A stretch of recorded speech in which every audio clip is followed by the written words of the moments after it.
Thank you. Chat coming in MVP, thank you so much. I was just saying, you caught me under a polycotton tarp today. I'm actually in the backyard, so thank you so much for tuning in, guys. Dave81, Dave T81, Dean Shelley, Paul Liddle, Lynch68, Fruity Cakes 1, Saint Wolf, Roman Prepper over there on YouTube, Adam Davies, Jason Cole, Lynch68, I think I've said you before, Jason Cole. Hope you're doing well, people. So yeah, I'm actually in the backyard today. I've been working on a cabin which is going to act as an awesome kind of workshop space. So really excited to show you guys a little glimpse of that. You might hear some chickens in the background. We've got 3 hens. One's a road rock, so really nice kind of blue, black, green, turquoisey kind of chicken. Really awesome colour. We've got another, I believe it's a speckled or mottled leghorn. Really colourful, kind of grey blue. And then we've got a Colombian or a Ranger, I can't remember what breed.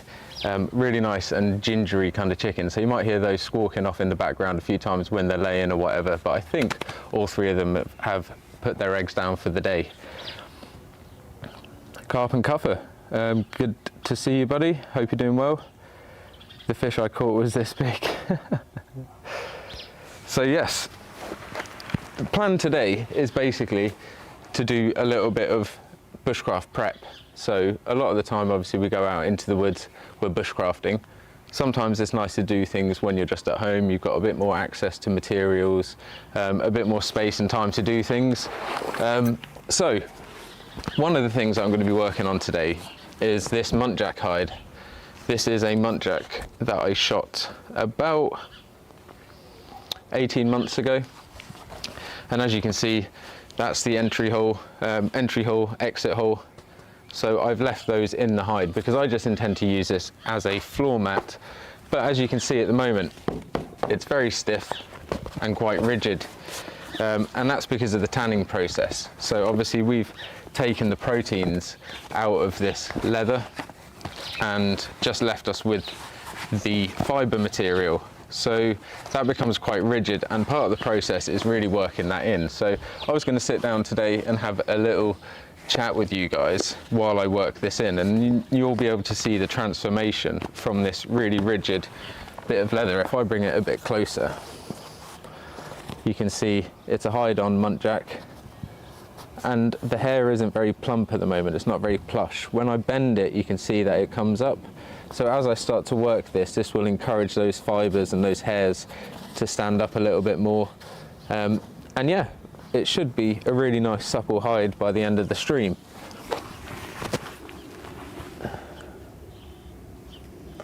So I hope you guys are doing well. I've also got some eucalyptus bark, and we had to cut down 2 eucalyptus trees behind us. Unfortunately, the winter about 2 years ago got those. So I'm going to be boiling up some water on a fire pit. And in that, I'm going to be making a tanning solution.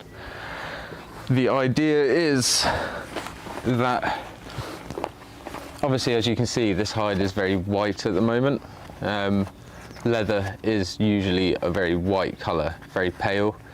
When we tend to buy leather shoes or leather belts or,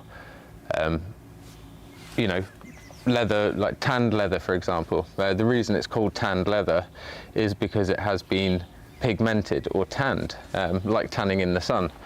So this is technically an untanned hide, even though it is, you know, it's not going to rot. It's not a fresh hide, so it has been tanned, but it hasn't got a tan color to it.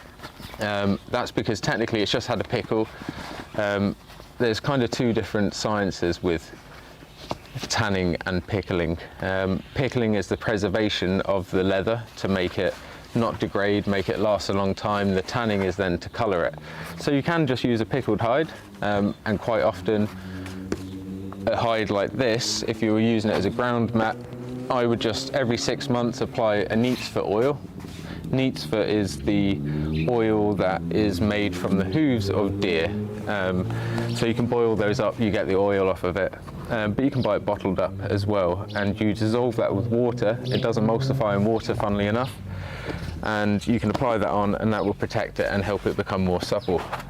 So yeah, everything helps gaining pliability, I guess you could say, with the hide. So the more you use it, the more it will become pliable. And in fact, I think it's the Sami people, when they tan reindeer, the women sit there and they chew on the hide, and the enzymes in your mouth or your saliva help further break it down. But yeah, lovely work. You can make a shoe from it. 100%. Yeah, I mean, you could make all sorts of things from this sheet of leather, and that's one of the biggest downfalls, I guess you could say, to the field sport industry at the moment.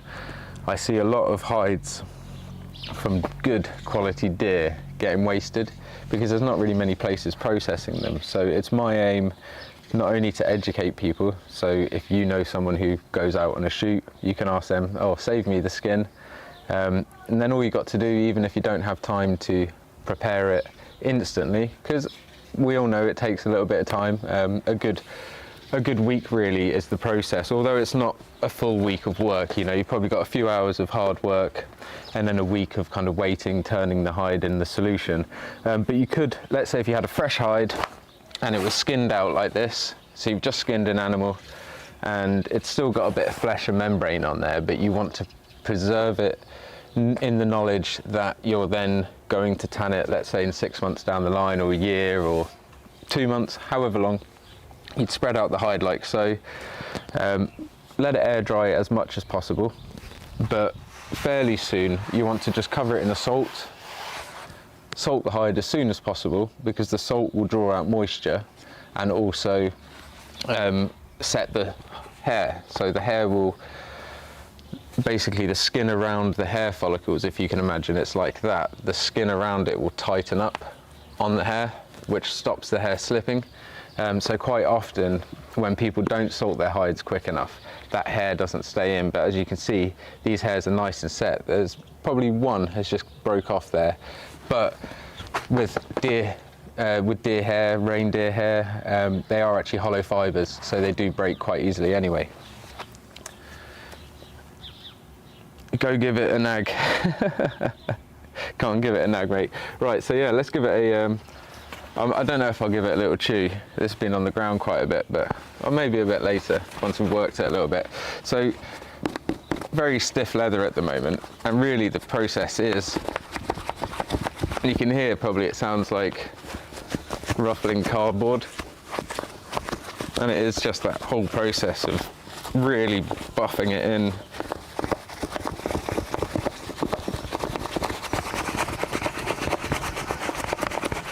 And already from doing that, that's become so much more pliable. It's nowhere near finished. And the other thing you can do is stretch as well. Obviously, one thing you've got to be aware of is that on the back of the hairs, you don't want to rip the hairs up too much. They're pretty robust. I mean, these things go through all sorts of thickets and brambles. You know, but you don't want to be ripping and tugging the hair out too much. So if I bring the camera in a little bit closer, you guys will be able to see. You've seen this little setup that I've got at the moment. This is the Outhouse 4x3 meter poly cotton tarp. So it's not wax canvas, but it is a really good heavy duty tarp. And it just gives a little bit of shade protection for today, really, in the sun. I'm not too worried about wet weather, but who knows what's going to come in at any point here in the UK. Seems like April's weather's a tiny bit delayed into May. But yeah, have you guys got up to much this week? Have you been out bushcrafting? I've seen a few of your pictures. I think, Paul, I saw you were out with the kids and grandkids, was it? Dean Shelley, wild camping, I saw you guys were out in a lovely spot on Instagram, so that's really nice. Yeah, it's really waking up out there at the moment, isn't it? So anyway, let's bring this camera closer so you guys can see just this transformation as I'm working on this area. It's going to be a little bit of my feedback to you guys, but it's a nice visual aid for you if you're ever doing it in the future. you get to see some really good colour changes as well in that fabric as you start to stretch it.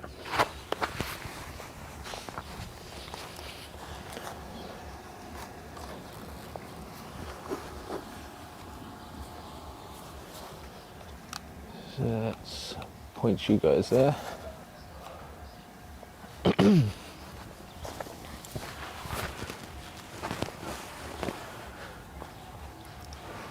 Still no morels? No, nothing at all. I haven't found any. It's been a nightmare. Poor Little had a blast last night, mate. Camera's suffering this morning. Oh, bless him. Yeah, it often happens. The old drink definitely takes its toll. Right, I hope you guys can see that. So another method you could use is, for example, if you had a stump out of the ground. I've got some cut eucalyptus here. I might actually go get a stake in a second and bang this into the ground. Let's see if you can see this. Where can you guys see? In front of me here. Right, so if I had a stump here, I could round off the top of that and then throw the hide over and really wrench down like that. I mean, that still will work.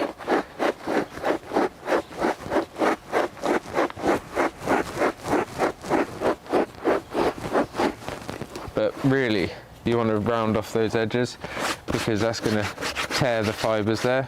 And it hasn't really done too bad of a job, so I might actually keep working with that. That worked quite well. I can anchor that into the ground with that curve. So I'm just going to round off the edge there with my knife. Made a large batch of wild garlic soup from the last fresh tips. Oh, amazing, buddy. I bet that was great. Have you saved some, like frozen some up? You know, as like a little sickness cure for the next winter period, in case you get a bad cold, get a good dose of wild garlic soup in you. I walk a lot in the woods some days, and my local greenbelt would calm me down. Oh, that's amazing, buddy. You can't beat getting outside and walking. It definitely calms you down. Nature just puts you at a nice pace. I know exactly what you mean. Whenever I get up to stuff like this, it just winds me back in. No camping for us this weekend. We had to catch up with some grown-ups sorting our garden stuff. Always get out to the forest though. That's lovely. Yeah, I mean, the garden is a lovely way to get back in touch with nature. I know Ellie's been working super hard on potting up or transplanting the seedlings that we've been getting going. We did some windowsill tomatoes, chili peppers and onions this year on a south-facing windowsill, and that really seemed to help the seeds get going good and strong. So we've got some really good plants ready to go as soon as the weather is favourable for each kind of variety and they're strong enough to go outside. They're in the greenhouse at the moment.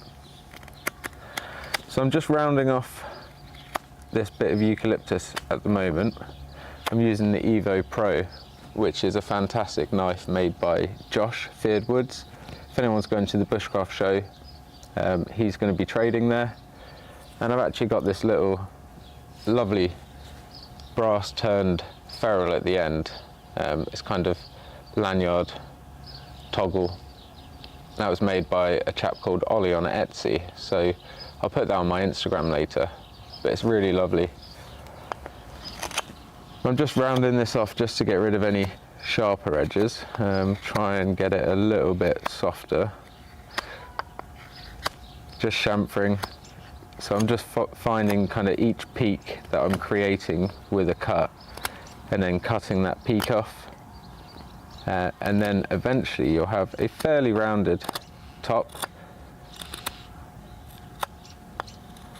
You just got to be really tip aware when you're using a knife like this. It's easy to kind of change your geometry, go to pull, and you don't realise that your tip's about to cut into there. So I always tend to try and cut with that part of my blade, which funnily enough is normally the sharper bit of the blade because people tend to use it less.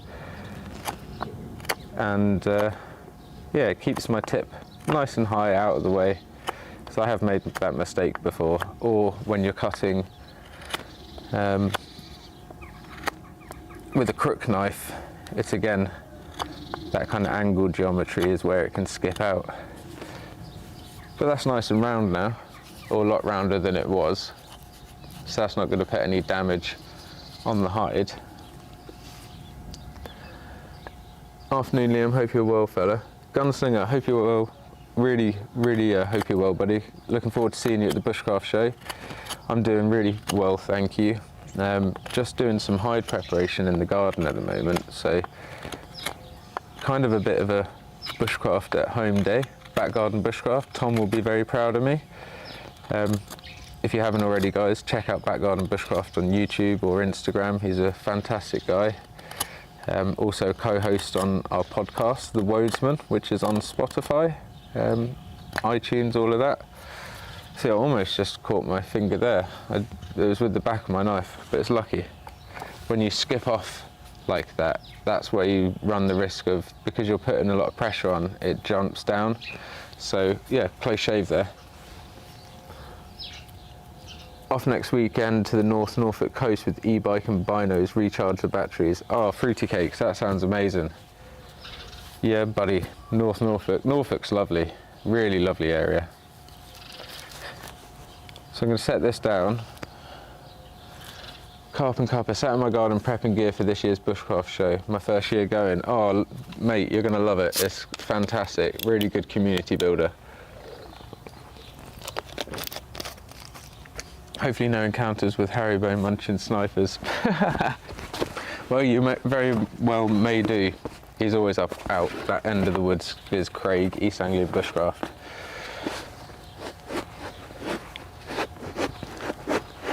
So that's working lovely now.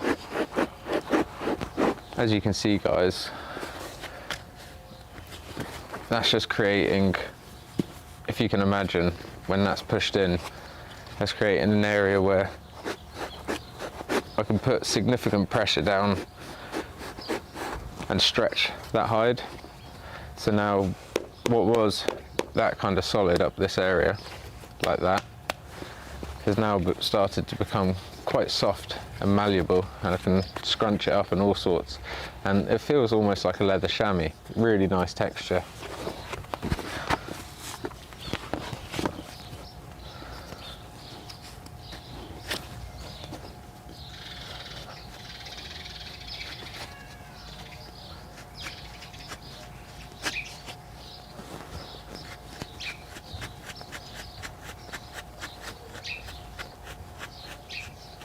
So this isn't a nose area or anything like that, sorry, isn't a nose area or anything like that. It's actually the beginning of a leg, so that's where the tendons would have been, under there. So you put the knife through, cut behind the tendon, and that's where you can leg and hang the animal. So that's where it's been cut, kind of at its lower leg area, in case you guys were wondering.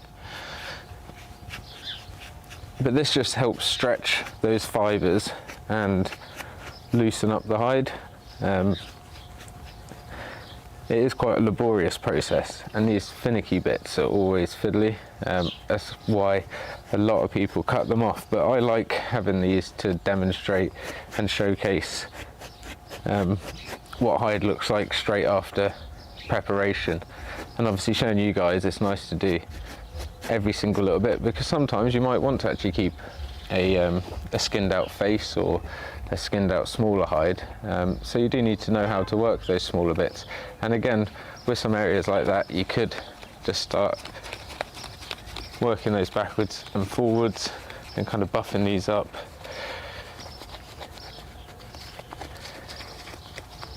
Just there. And I'm actually holding off having a fire at the moment because it's quite warm, and I'll probably get that going in the next half hour.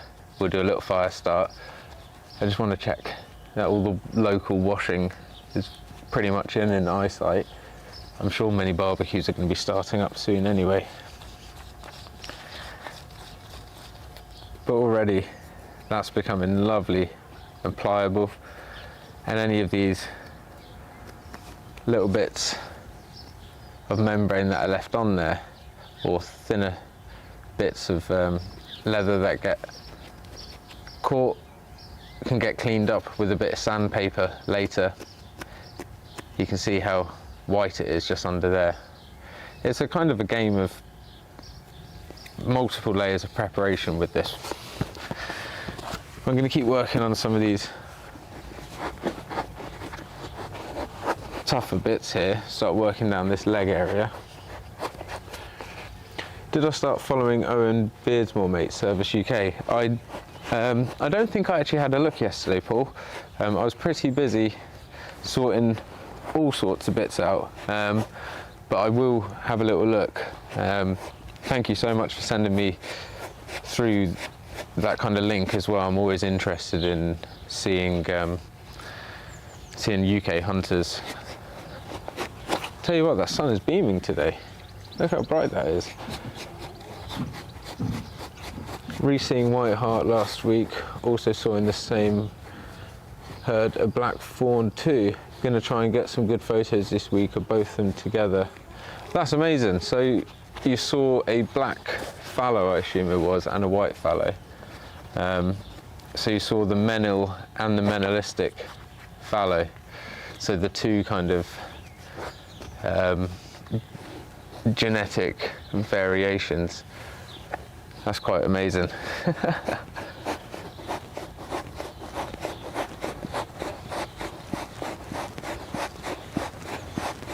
So as you can see, while I'm doing this, that hair's becoming much more plush and starting to lift that pile up, which is really nice. It actually gives a little bit of texture, and now you can see those hairs are much softer.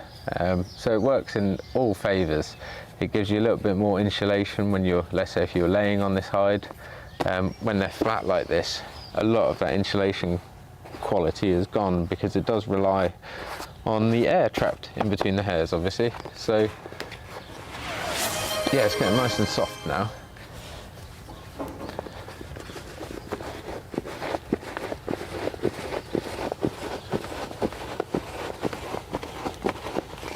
Fruitcakes is redeemed. Hats off, has he? I say, old chap. Hats off to you, sir. There we are. I'll keep that off for a few minutes. Cool the old head down. Thank you, sir. I think that's the first time anyone's redeemed that channel point, isn't it? Hats off.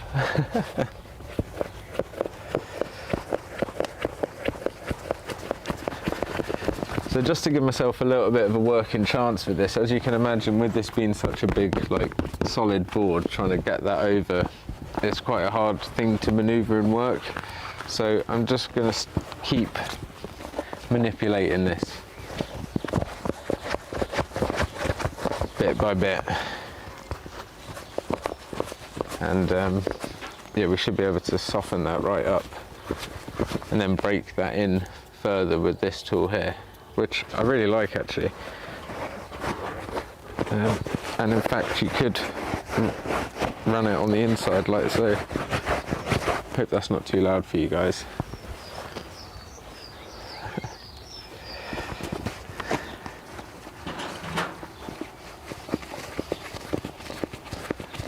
It's a lovely day now, really nice. There's a few darker clouds coming over. What's it like where you guys are?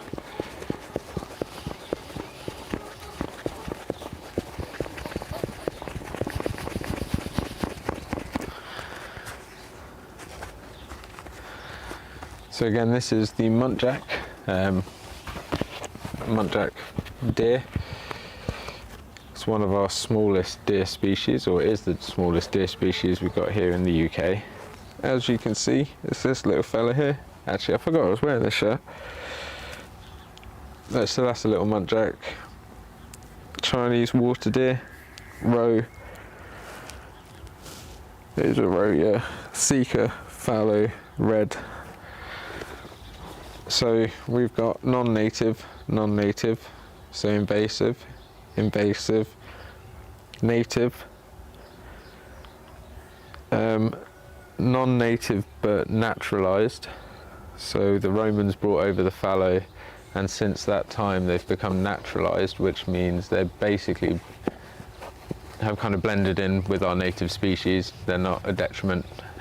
They could have been native if they were here on this landmass, so they become naturalized, so they're almost native. Which is the fallow, sorry. The Sika isn't native, that's Japanese. The Sika has the same genus, is in the same genus, sorry, as the red deer, so they can interbreed. So actually they hybridize, which means that our red deer are becoming less genetically pure. Really, it's only in the Outer Hebrides that the red deer are true kind of red deer from the Ice Age, I guess you could say. A lot of them now, especially up in Scotland, are becoming hybridised with the Sika deer, which was introduced into the UK along with the muntjac, the Chinese water deer. Whereas the fallow deer was introduced by the Romans. So it's had a long time to become accustomed to England, and it has blended seamlessly into our landscape. But then again, so have the muntjac. They've done quite well, actually. Lovely magpie. One for sorrow. That's good, isn't it? Red hot here in Links. A guest you were banned from using the dinner chair, mate. The dining chair. Yeah, well, I thought I hear some very funny music, some Let It Be going on. Yeah, the dining chair, oh, here's a good option, but yeah, I think the varnish is sufficiently worn off at the tops of them enough throughout my hide tanning processes that yeah, I can't go any further on them. Red hot here in Links, sunny in Norfolk finally. Glad it's dry and sunny here, but looks like it can rain soon in Surrey. Yeah, got that kind of omen to it, hasn't it? If it starts raining heavily, we'll just keep under this tarp, and then if it gets even worse, we'll head on in and keep the conversation going. Jason Cole, that was. 3K, hope it stays dry for the next weekend. Yes, 100%. And the Bushcraft show. We need that to stay dry. Salute, magpie. So yeah, actually, you guys saw just in chat that the merch has dropped. I actually got my merch the other day. I was pretty happy with it. So I'm going to be trying to get a few pieces sorted to do some giveaways. So yeah, keep your eyes open for that in the future. Also, I will probably be doing some another bearskin hoodie giveaway. So I'm just waiting for confirmation that OT Biscuits has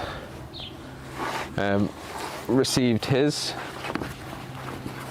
hoodie. I think my contact at Bearskin is on holiday at the moment, so I haven't had confirmation that that's arrived yet. So as soon as that's arrived, we'll get another giveaway on the go, and hopefully another person can win that. Can you guys see that, or do I need to move down? Probably move down.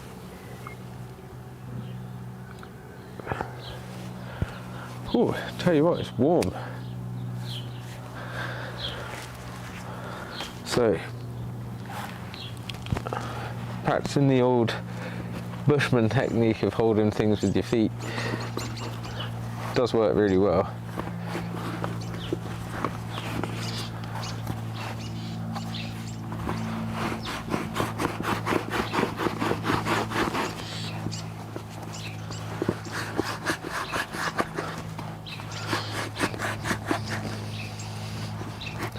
It is tough work, this.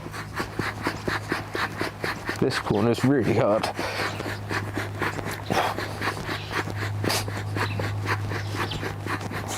You see those fibres coming up there.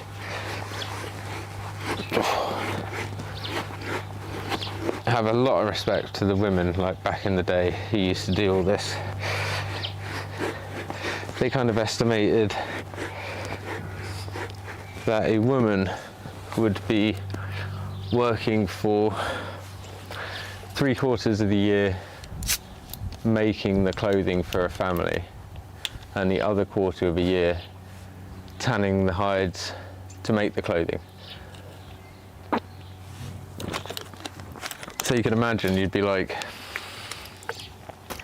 doing all this work, tanning hides, stretching them, and as soon as you finish that, then you got to start cutting them, making clothes, and you can't afford to make them wrong. And obviously when you've got infants, they outgrow them pretty quick, so it's a game of chasing. So yeah, mad respect to the women who used to do all of that.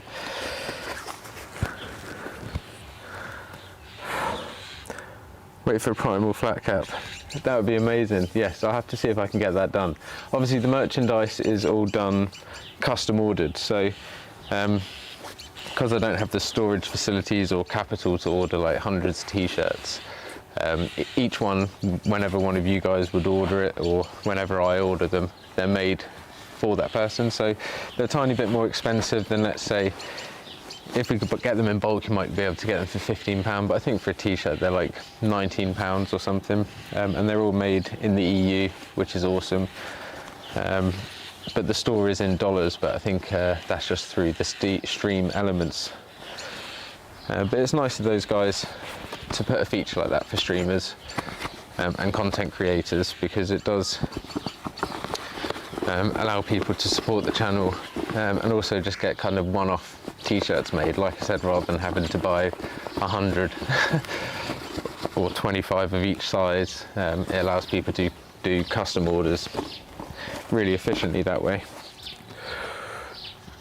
It's women work. You be doing knitting soon. Jason, absolutely. In fact, Ellie was doing knitting all last weekend in Wales, or just outside of Wales. I keep saying Wales. It was just outside of Wales. But she was knitting the whole time, or crocheting, I should say. She'll tell me off again.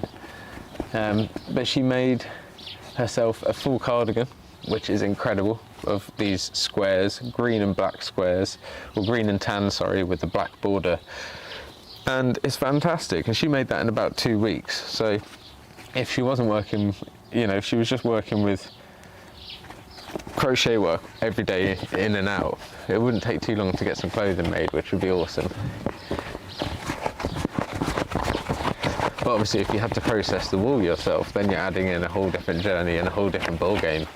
And that's in fact something Ellie wants to get into, which is spinning. So we've got a spinning wheel.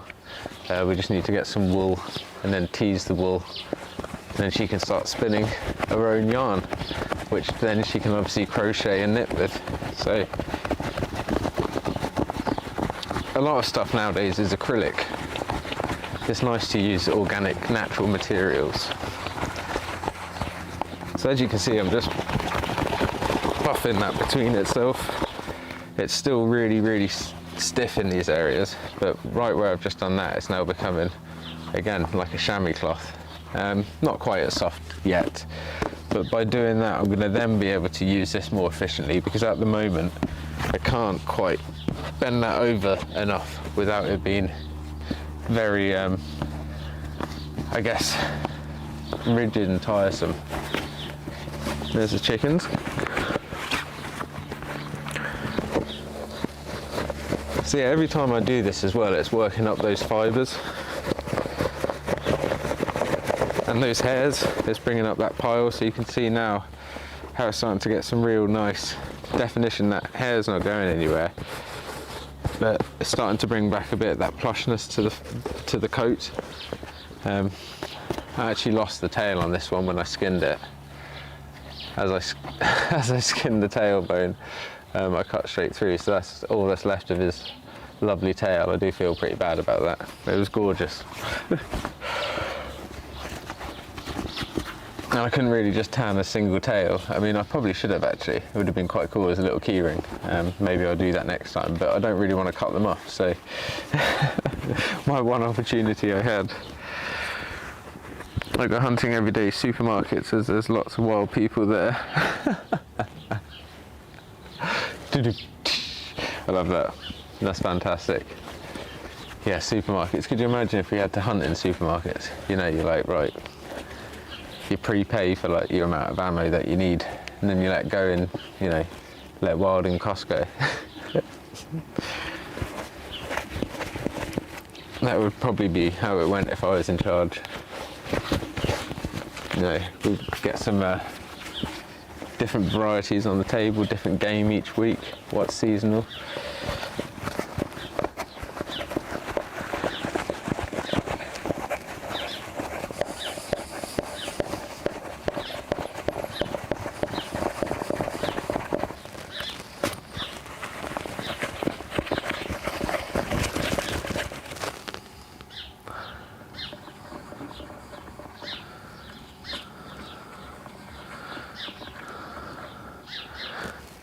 Right.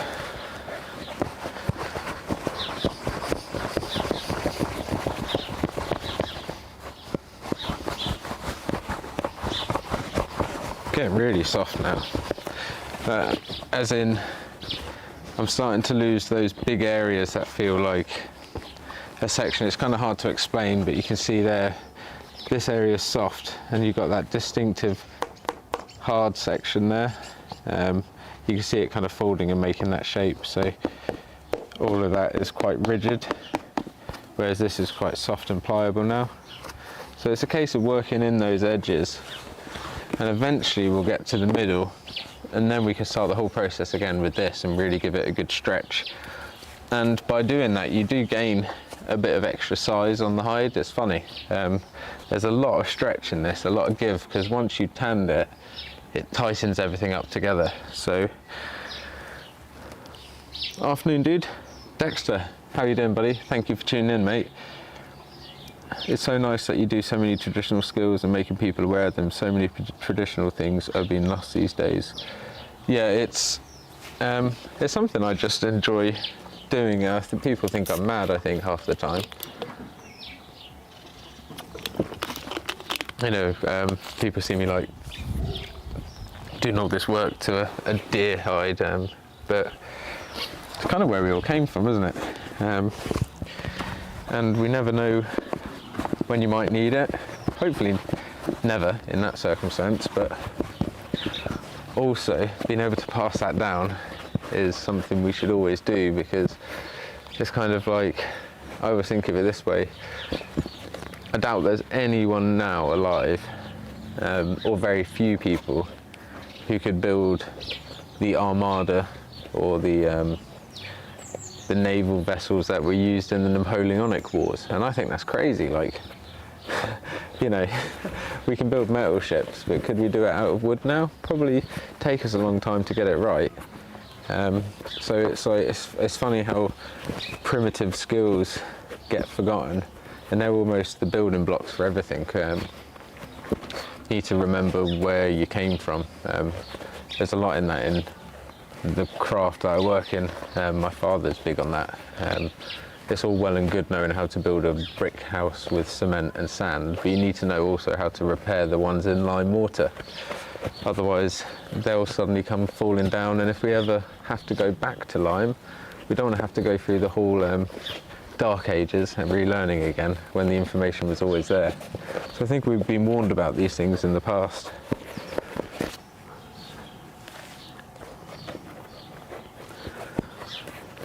Not enough oak trees left. Oh, tell me about it. Good, thanks. Hope you're well. Yeah, doing well, Dexter. Really well, thanks. Appreciate you tuning in. We're just working on this muntjac hide. I shot this and tanned this probably about a year ago. 18 months ago I shot it. Froze it for a while after salting. And yeah, tanned it, and as you can see, it's quite stiff and hard, so I'm just working all these edges to try and get it nice and soft and pliable, which is really the aim for something like this. You want to be able to roll it up, stuff it in your stuff bag, sit on it, throw it over you in bed or in the sleeping bag, or just have it as a nice wall hanging, or you know, on the wood floor at home. So just really working this, and it's a case of brutalizing it. It really is. They call it breaking in, and not only does it break in the hide, it breaks you in. you can imagine doing this on something like a buffalo or even a cow. A hell of a lot of work. A lot of people mechanically do it nowadays, and I guess if you're doing it in a manufacturing way, it does make sense. They call it tumbling, so they'll put it in a hide with some heavy weights and it will kind of tumble around with it. But generally speaking, when it's got the hair on, it's not so easy to do that because you do damage the hairs.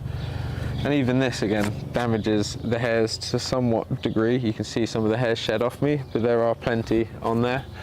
These beasts aren't malnourished or anything like that, and they would actually, in their kind of end of their summer coat, so quite a thin coat for a muntjac actually. The all says and are flying over. I hope the quality is right today as well, guys. What do you reckon? How is it? I could probably increase the quality a tiny bit.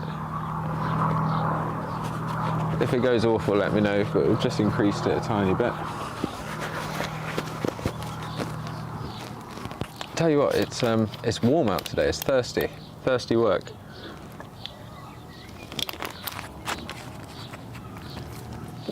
It looks like there might be some water on the way, but we'll see. There's the wind. Quality is ace. That's perfect. I'm really glad. Let's ramp it up a tiny bit more.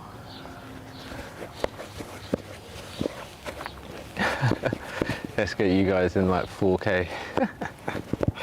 Luckily, because I'm near home, I'm able to piggyback off the home internet for once. So I'm still using my mobile connections as well as a little bit of a backup. Can you stretch it out on a frame, then use a rolling pin to push the hair out? Yeah, more than likely, to be honest. You can. I know a lot of people do that, like you say. A lot of that's done actually for in the brain tanning process. As a lot of the work is done when they stretch it like that on a frame. It does work extremely well, and in fact I was kind of going through a similar kind of process earlier, but you've given me an idea there, which is what I love about this. So maybe I could actually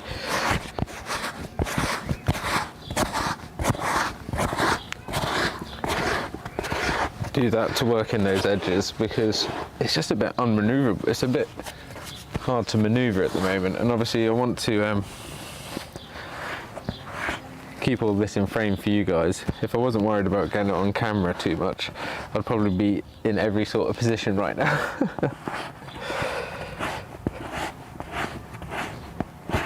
But this rounded tool is actually working really, really well. It's given me a nice soft bit of resistance, and as you can see, it's pushing out through the back there, stretching those fibers. So yeah, thank you so much for that. I love that. Jason Cole, Shuttleworth Fine Old Worldly Planes. Yeah, there's always old-timey planes around here.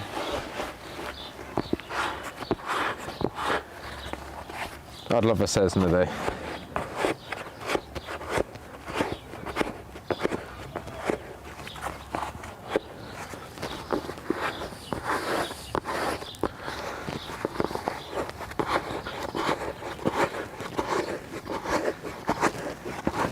Oh, that's stiff. It's really satisfying when you see the colour change as well. So it goes from this kind of, obviously it still stays that kind of yellowy colour, but you can see how it's this whiter patch where I've started to stretch that fibre. So you can kind of see what areas need working on. And it's a very subtle change, but it's very evident as you're doing it. There's a few little areas here which need working on. And it becomes this kind of obsessional little bit about making sure you get certain areas done before moving on, but then also certain areas become so stiff you think, oh, I'll come back to that in a few minutes.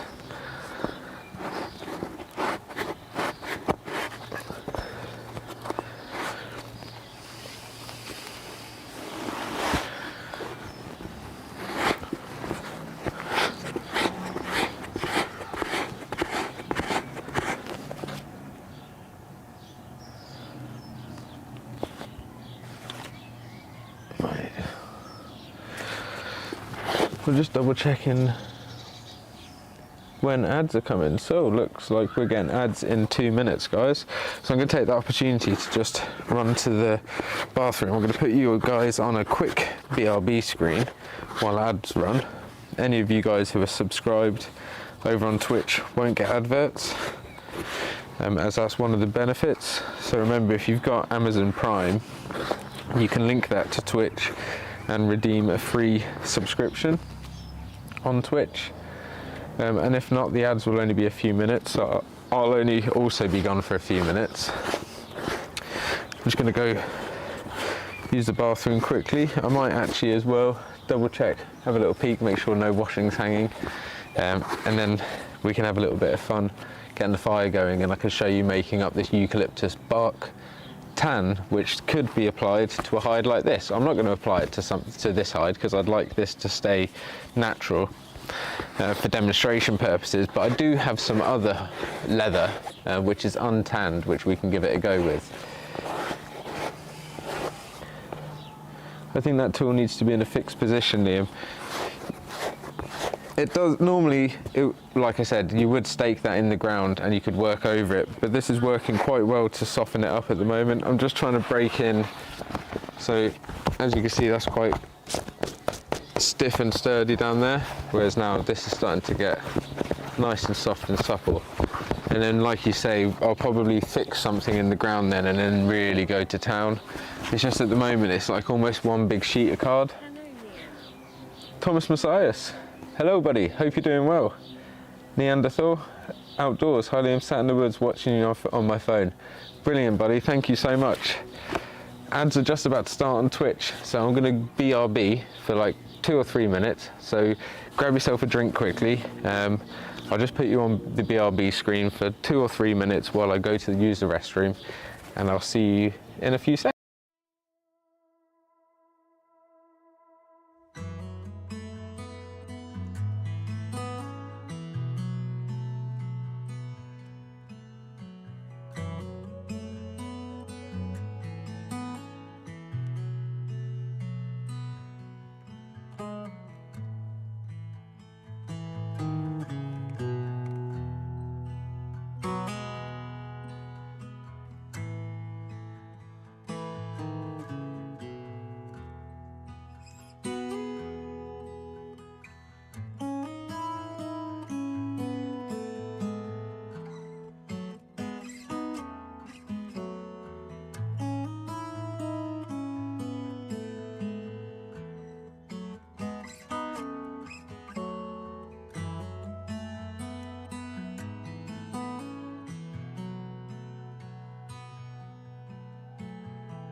So hello guys, we'll just wait for ads to finish because ads have got about 1 minute 30 left for the non-subscribers on Twitch.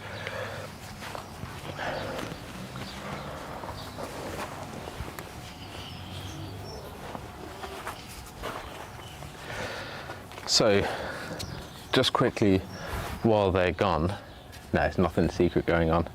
I actually managed to find this. I thought I had this, it's just a dibbing tool. So I'm actually going to hit this into the ground, and that top section there, I'm just going to wrap something over the top and just use this to break in. I think that's going to be ample, it's going to be fine. So also I've got this really cool cast iron Beatrice stove, which I wanted to show you guys. It's a very old vintage 1800s cast iron paraffin lamp. So we'll give it another 30 odd seconds just for the ads over there on Twitch to finish up. And meanwhile, I'm just going to keep breaking this in. I'm just going to use this rounded off tool just to try and stretch down on this, just to try and break in a little bit of that harder area, which it is doing. It's just making it a bit less of a unmanageable sheet.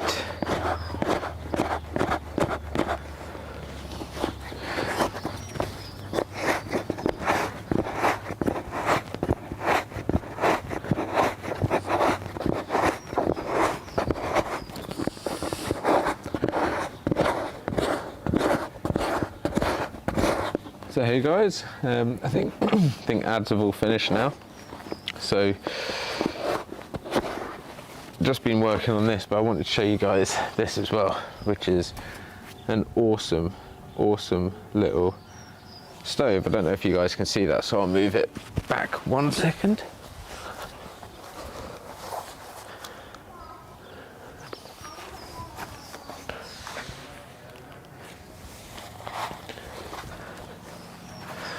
So, hope you guys can see that.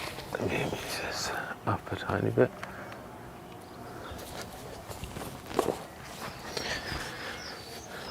Do I even have my thing? Wait 1 second. Hello chickens. Just gonna get the oil for this. I completely left it down behind the shed.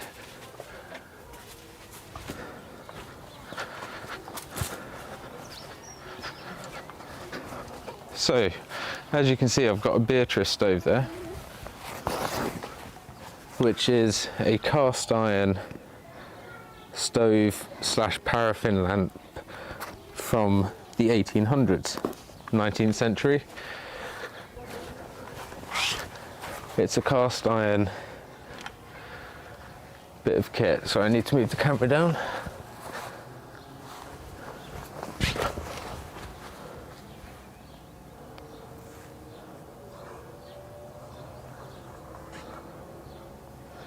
So, this has an adjustable wick on it. If I start winding up, you'll start seeing a wick appear. It's a very thick wick. You see it there now. And if I start to wind that down, it starts to lower. So inside here, under this brass fitting, you pour your paraffin or your lamp oil. I'm actually currently using citronella torch oil, which is great for insect repellency, not great for indoor spaces. So I'm going to give this a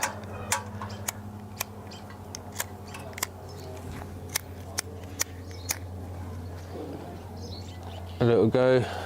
Drop that down now, because it will start to smoke quite a bit until the wick's down enough.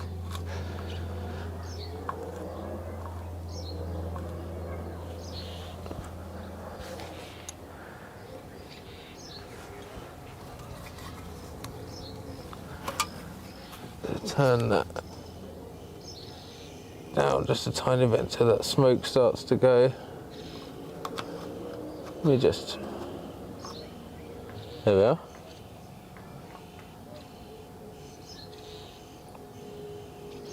And you can just get it on the edge of any smoke rising. and that is ready to cook on. It's ready to boil. It's already super hot, and this is a cast iron trivet on the top, so really good and sturdy, and a lovely bit of kit. So if I bring you in a bit closer, there you have it, guys. Can you see that okay?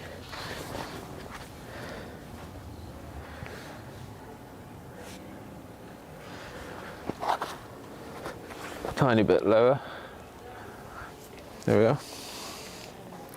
Hello Liam, YouTube and Twitch. Beautiful stove. Bazooka Bums, thanks so much for tuning in, buddy. Really appreciate it. Yeah, just wanted to quickly take a few minutes off of breaking in a muntjac hide that I'm working on at the moment to show you this. It's a Beatrice #1 cast iron stove / kettle warmer. So on top of here you could put a kettle or a billy can or frying pan and cook quite efficiently. Very hot up there at the moment, and you can adjust the flame. Obviously you don't want it pumping out loads of black smoke, but that generally is because this is a citronella oil, so there's a little bit more of a smoky off-put. If it was just standard paraffin or lamp oil, it would probably be less likely to do that. But yeah, very cool bit of kit. A little bit heavy for carrying in on your camps, but an awesome addition to a Lavu camp or something like that, or an overlanding camp, and just gives that kind of nice fireside glow.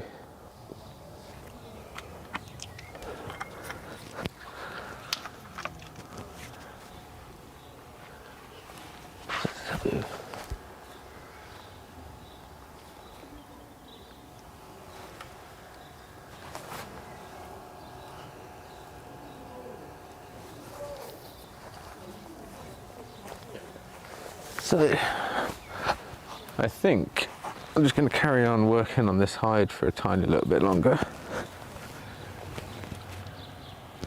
before starting up the fire pit and then getting this tanning solution on the go. Like I said, I've got eucalyptus bark to be using today, so let's move this over here, get it in shot for you guys.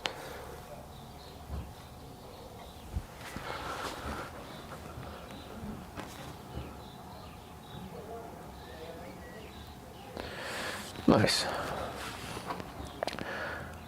Wouldn't carry for 2+ day trips. Definitely not, mate. I think it's a little bit weighty for that. If I had a little sled, I definitely would. Good afternoon, Liam. Just joined you. Didn't know you were on. Thank you, Paul. I appreciate you tuning in, buddy. Yeah, just doing a bit of hide preparation today.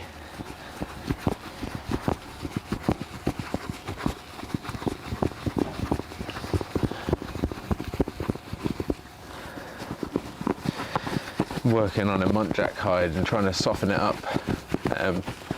It's been a long time just a floor mat, and it's good and rigid. I never did break it in, so thought it's a good opportunity to do that and display the kind of process. As you can see, there's still some pretty solid sections in this, like some card, so it's a case of working that backwards and forwards and trying to get it soft and pliable again.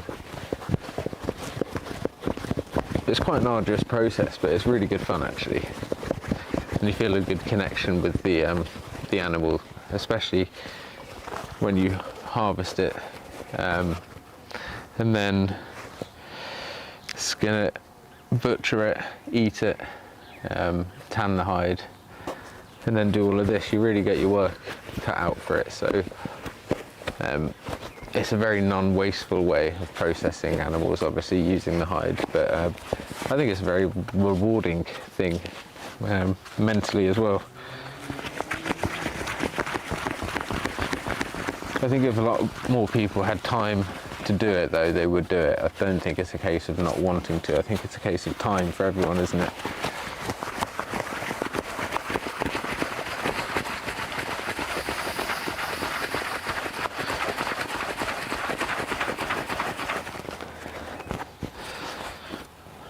Right, can you guys just excuse me for 1 second there? Just gonna plonk my microphone there. I'll be right back.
Hello, people.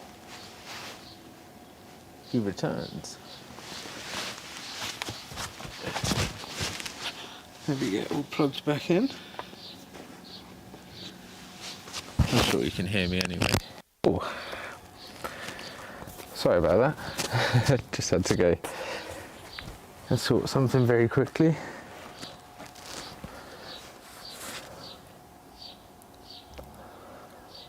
Oakham is at his girlfriend's house helping her parents move into the new house. He's a good lad. Brilliant. You've raised a good one there, Paul.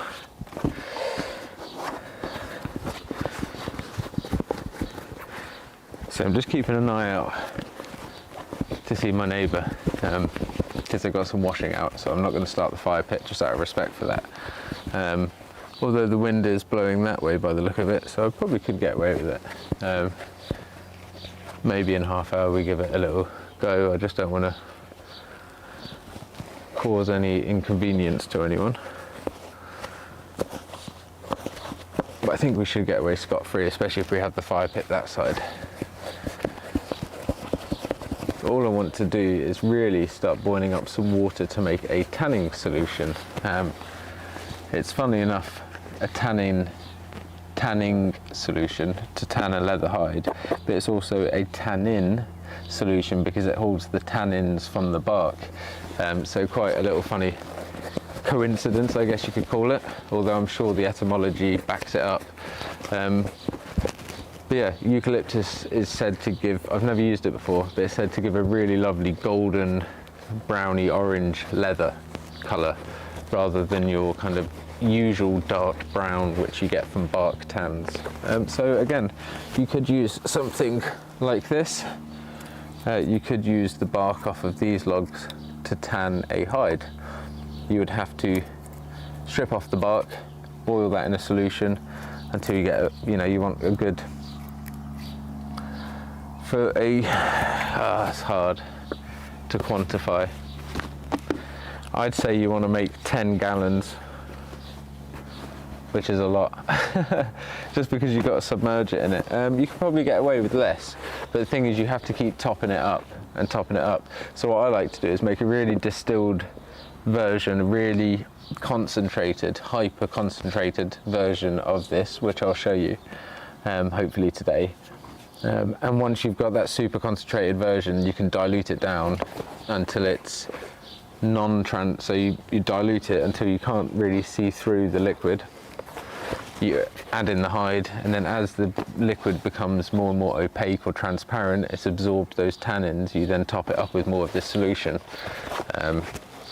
You want to keep it in that solution for about a week, week and a half, maybe up to a month. It depends really the quality of the leather, how soft it is, how well you've broken it in, and how thick it is. And the test for tanning is basically just cutting a small section of the leather and seeing on the cross section if the tan's fully penetrated. If there's a little sliver of white in the middle that hasn't coloured from the tan, then you just put it in the bath for longer, or the solution was a bit too weak, so you'd have to top it up with strength. You could then add new bark at that point, but it just makes it a bit more difficult, especially when you've got hide in there. A box of tea bags will work 100%. Yeah, the tannins in tea leaves would definitely work. I guarantee that's an amazing idea, actually. Tea bags, yeah, definitely. Anything that will colour or impart that kind of natural tannin colour, because I guess that's what tea is. You're drinking the tannins in the leaves. So yeah, great shout there, Gunslinger. I'll have to give that a go. Of course, we all used to stain up our treasure maps, didn't we, with tea bags, and burn the edges and stuff to make them look authentic. So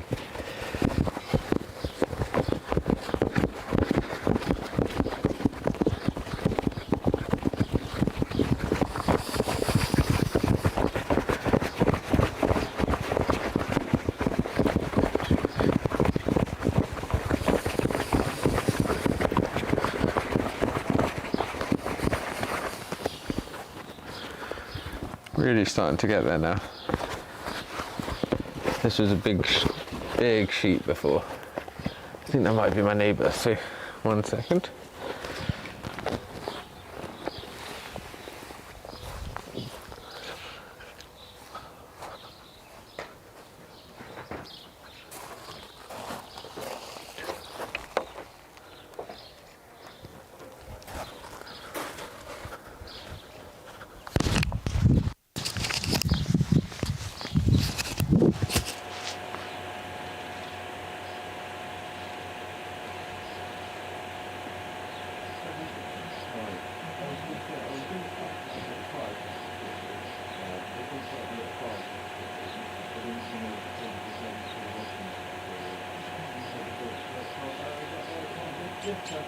No worries. Okay.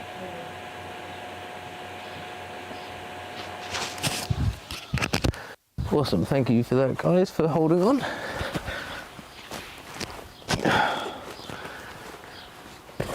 I was just confirming with my neighbour, I was just going to start with a little fire pit there, so I didn't want his washing to get all smoky. So I'm actually just breaking in a muntjac hide here, guys. This is a animal that I harvested about 1.5 years ago. Tanned the hide myself using alum, an alum pickle, sorry, I didn't tan it. I pickled the hide, which is basically tanning without the coloration aspect. The tanning process is what I aim to do to my leather in the future, using bark, or as Gunslinger said there in the chat, tea bags. So imparting the tannin agent from a natural material into the leather to colour it. Load of jackdaws flying over, and a few crows actually. Love their calls. The jackdaw got a grey hood on him. But no, so today we're going to be using eucalyptus bark, which I've harvested, boiled that up in a big pot that I've got here. I'll show you that now. So I've got a big pot here, and we're going to boil up some eucalyptus bark to make a tannin solution that we could essentially submerge this in and tan the leather. It wouldn't do any harm to the hair as well, because the hair is set in this leather now, it's been pickled.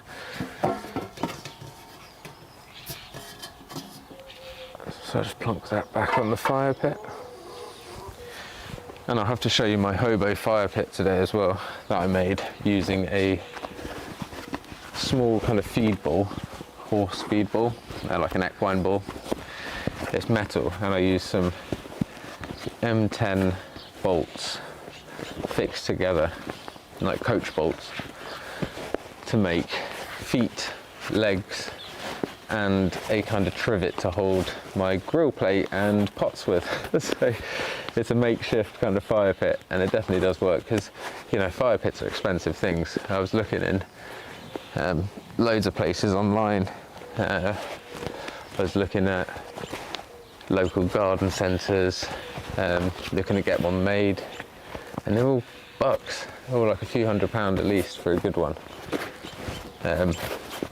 So I just kind of, in the meantime, whipped up this, and to be honest, while it's still lasting, I'm not going to spend money on another one. So as you can see, I'm getting to a bit more of a actually workable hide now. This is the best bit, when you can scrunch her up and kind of really work that in. Before, that was just one big rectangle in the middle there. I couldn't do anything with it.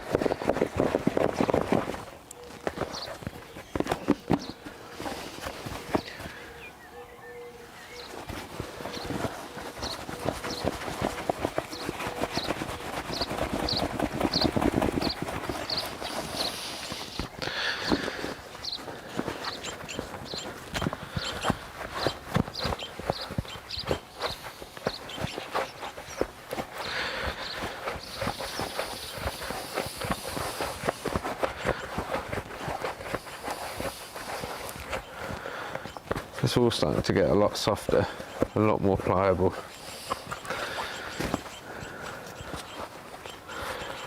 So I was going to ask, is there anything you guys would like to see on the stream in the next few weeks? Obviously, the week of the Bushcraft show, I'm going to have a break because I'll be at the show.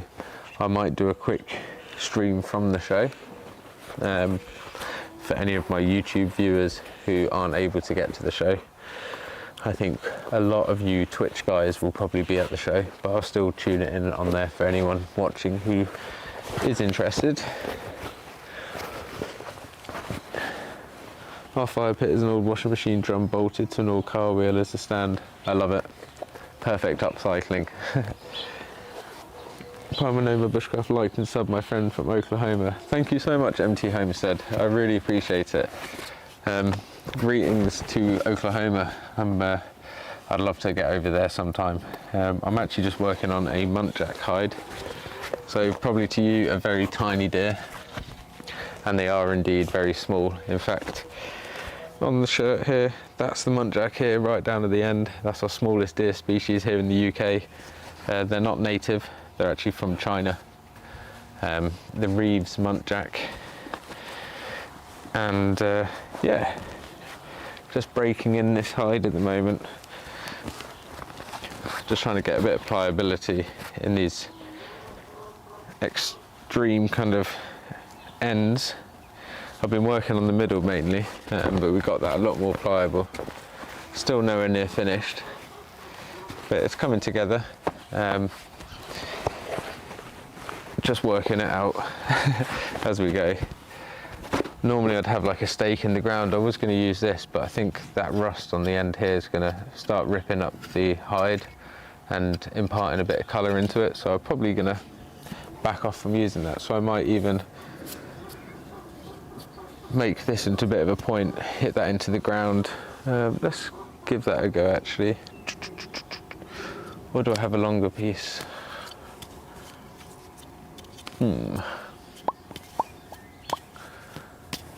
See, if I was in the forest now, it'd be easy, because I'll just find a fallen log and round off an end. Let me just go and find a piece.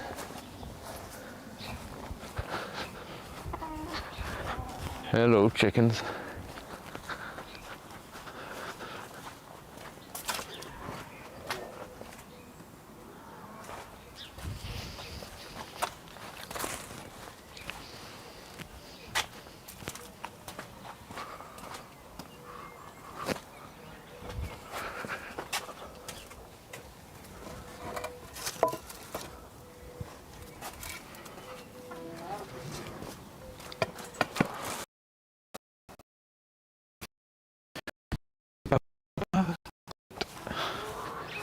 You can hear the chickens squawking.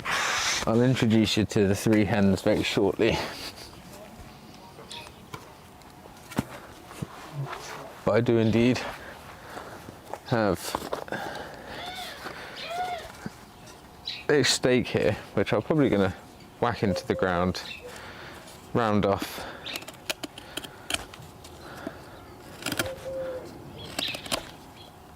And then we can stand and do this as well.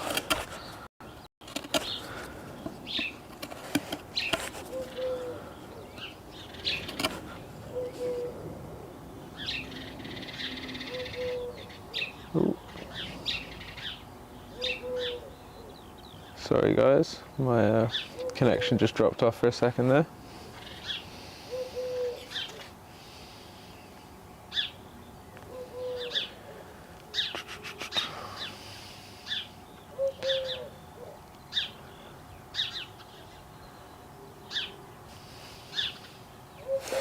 Cool, we're back on track. So I'm just going to round the top of this off. And then we can stand and use this to round off. Sorry, use this rounded off end to break in that hide. So I'm just going to keep chamfering that top to a softer edge. My internet keeps dropping out as well. Do I have a stiff paint roller? I don't, unfortunately, no.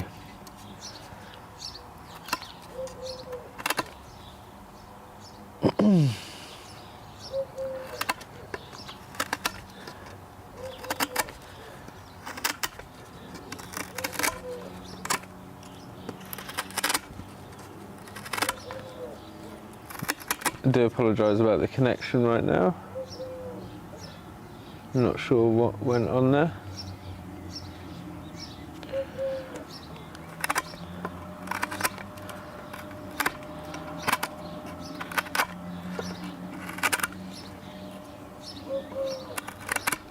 No, you're fine, Jason, it's fine. Like, anything that helps is a help.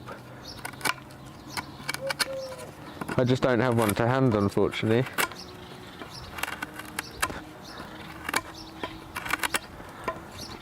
So I'm just rounding this off, taking these sharp corners off now, and then I'll use that to work down on the hide. We'll work the hide down onto that, so that's a nice round round top now.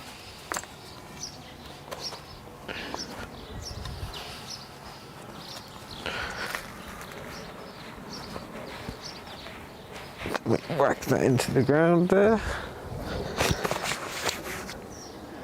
And you guys get to see my canoe as well now.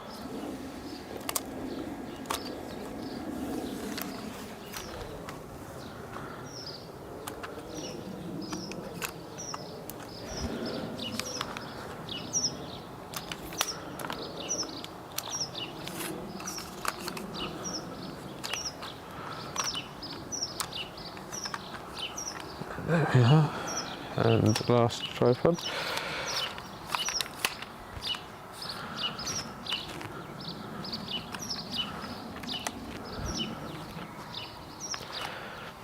Right, I think that should be a viable view for you guys.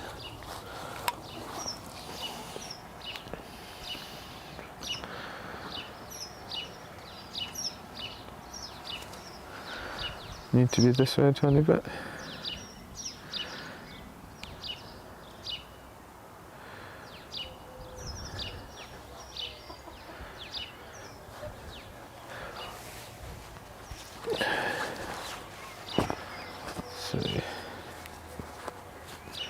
Can you guys see that? All right, let's see.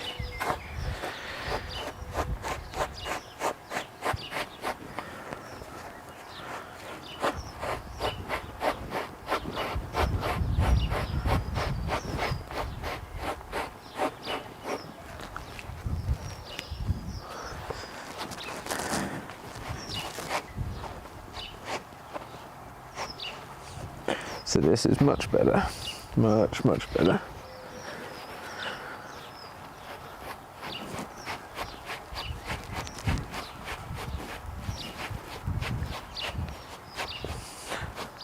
So this is now spreading those fibres a lot better. Really, really stretching that out.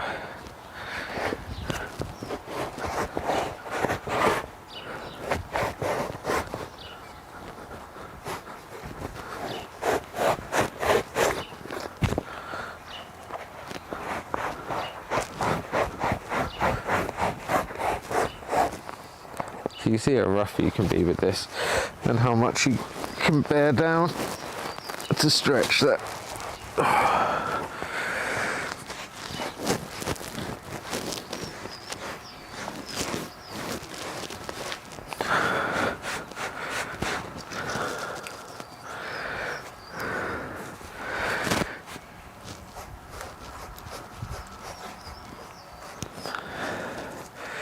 And that really stretches that hide and loosens up those leather fibres.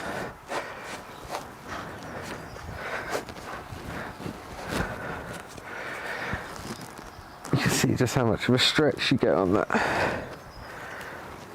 It's coming really, really together really well.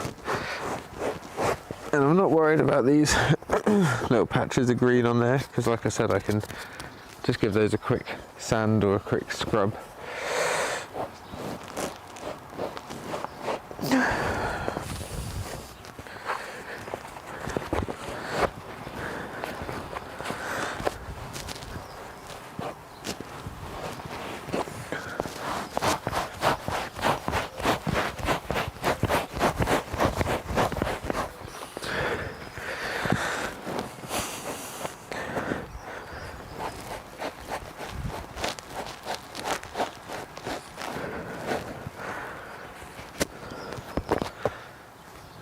Tell you what, guys, it's ready.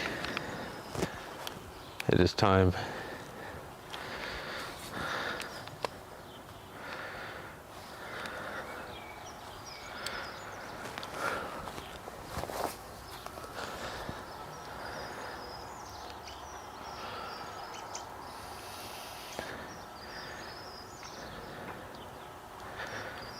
Is that a good enough view for you guys? I think we need to move this over to the right now.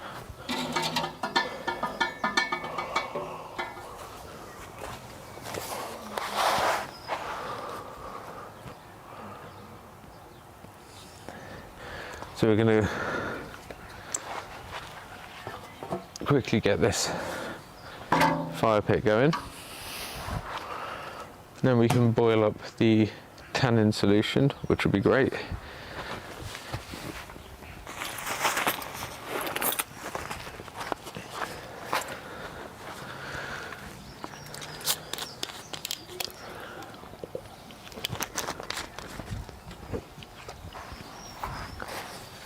So this is the fire pit that I made. I just drilled 3 holes equidistant apart on the bottom of this, coach bolt through with a nut to hold it, and then a nut at the end with about 1/4 of an inch up. Then I got, my peg came out, that's fine. Then we got another coach bolt with a nut about 1/4 inch, screwed that into that with the coach bolt upside down, so it acts as little feet, and then coach bolts through the top, which act as a little trivet.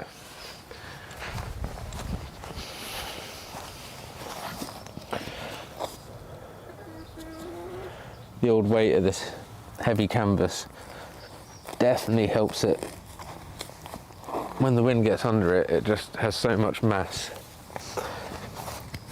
It doesn't take long to pull the pegs out. So we'll give those a good stamp in.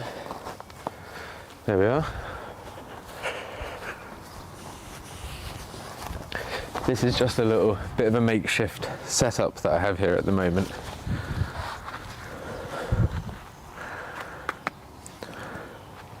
So we've got some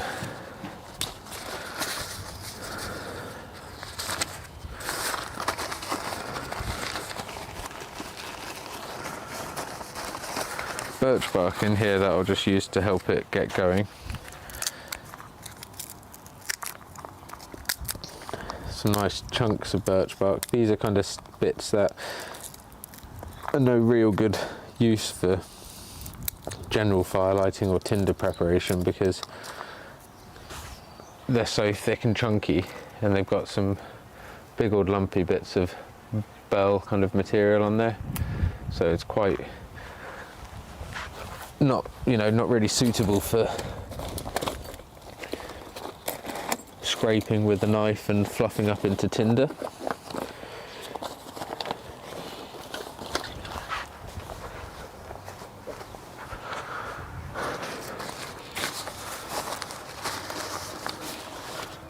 So like that, for example, is almost like a bit of bark chipping, but it's birch bark.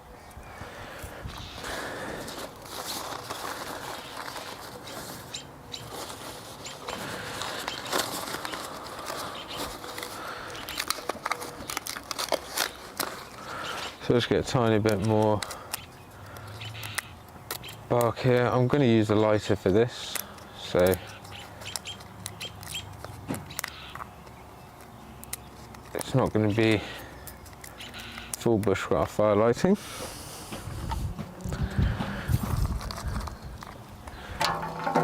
And there is a nice bit of wind protection in here as well, which is ideal.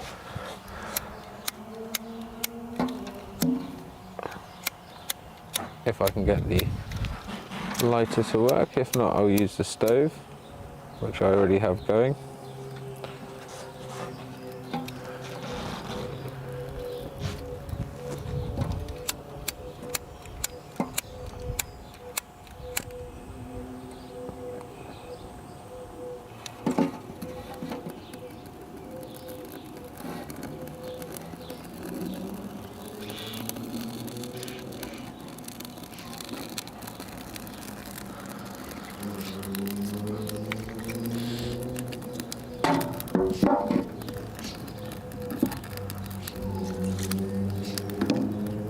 So I've got these dried bits of kindling that we split up ages ago.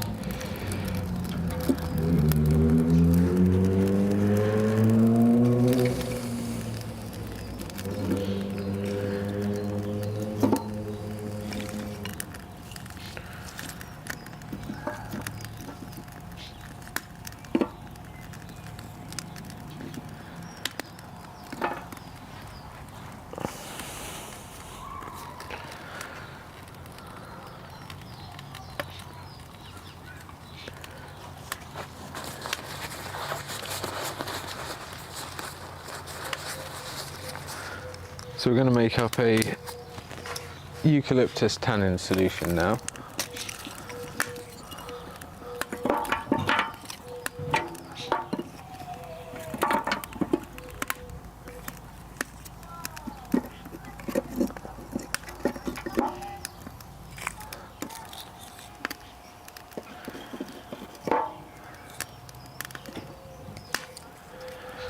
So I just want to get a good little bed under here to tickle over.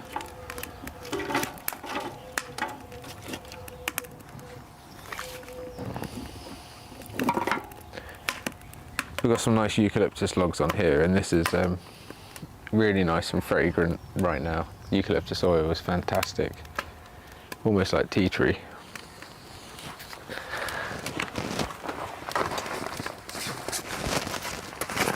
Plonk these few bits away. Keep that bit for breaking in. The hide, we don't want to get rid of that.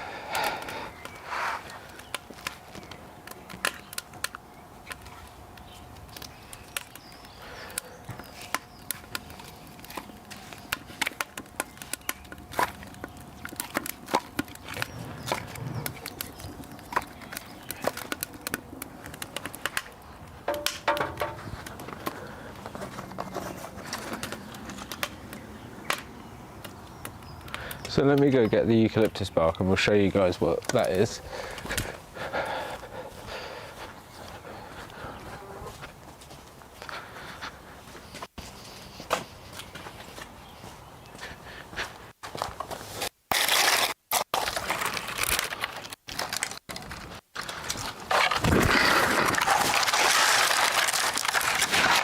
didn't get tangled.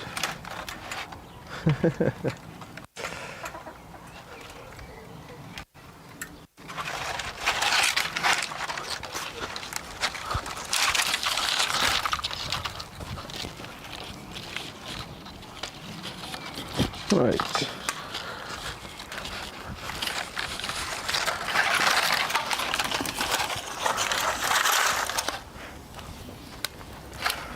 Here we have it.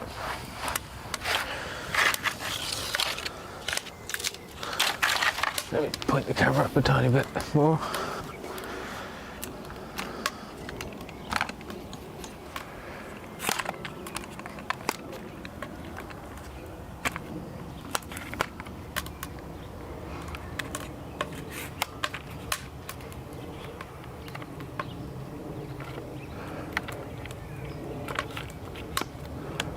One second. Sorry about the camera jiggering.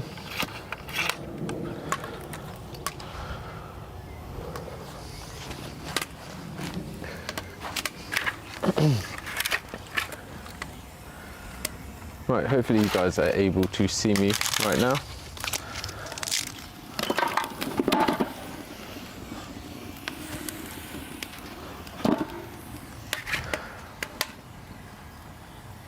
Perfect.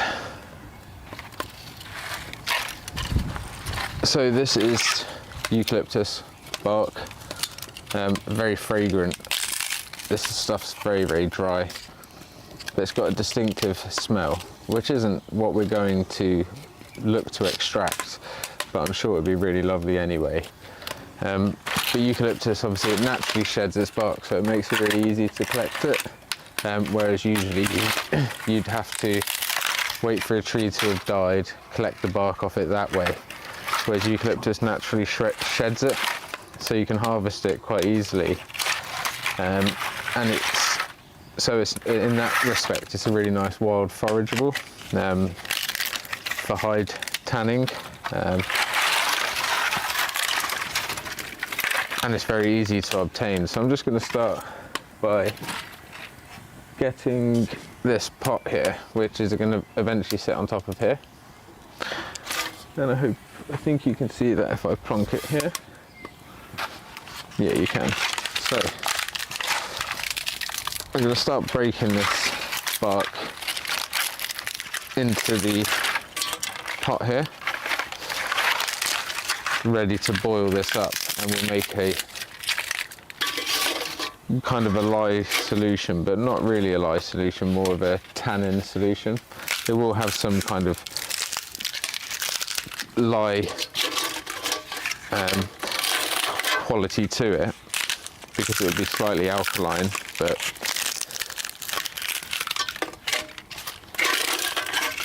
that's not what we're looking for in this solution, although we don't want it to be acidic. If anything, we want it to be more alkaline than acidic.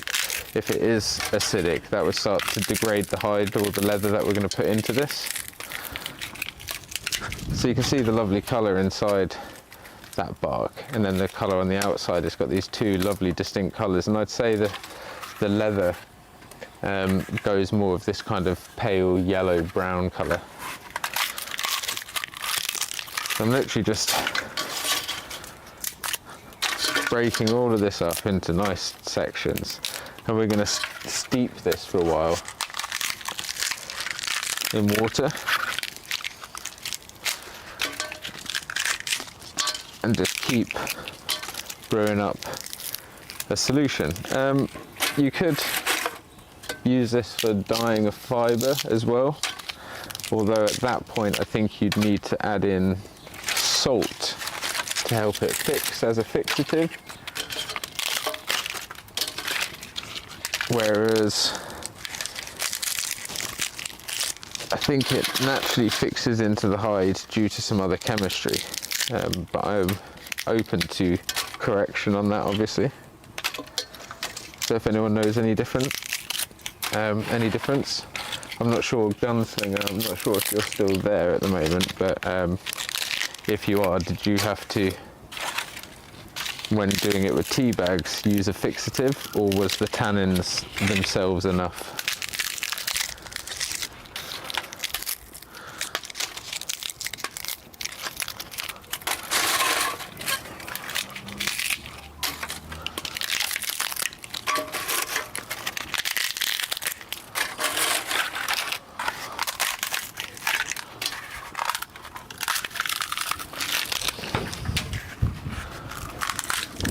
definitely a breeze coming in, which is nice actually. It's quite refreshing. It was quite stiflingly hot earlier, but I shouldn't really complain.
Right. I'm pretty certain that's about as much as I'm going to get into there. I'll probably get a few more bits down the side.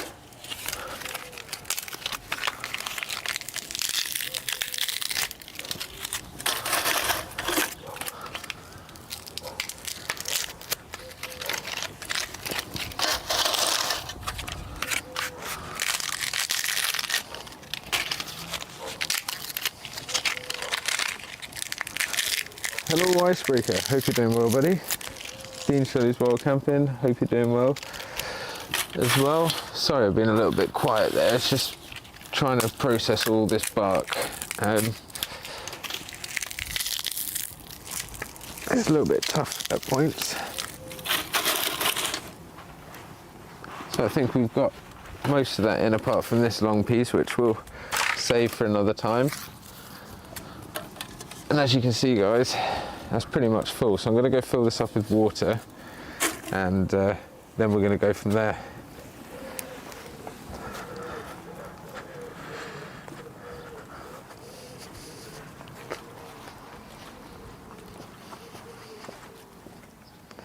So give me 1 second guys.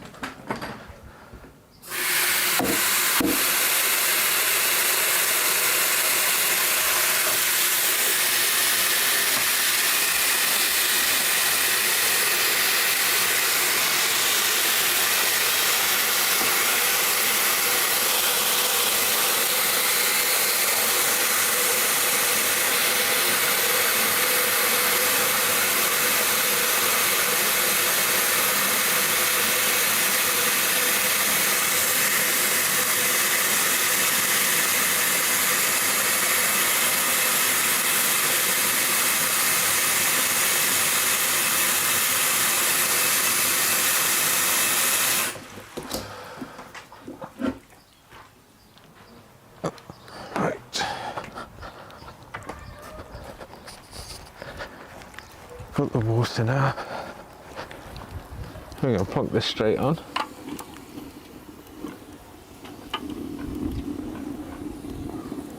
There we have it.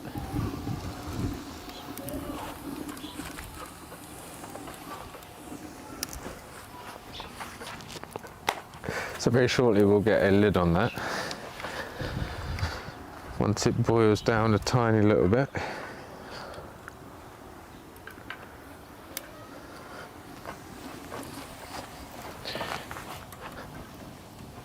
So what I'm doing at the moment is just starting to heat this water, which has got this eucalyptus bark in.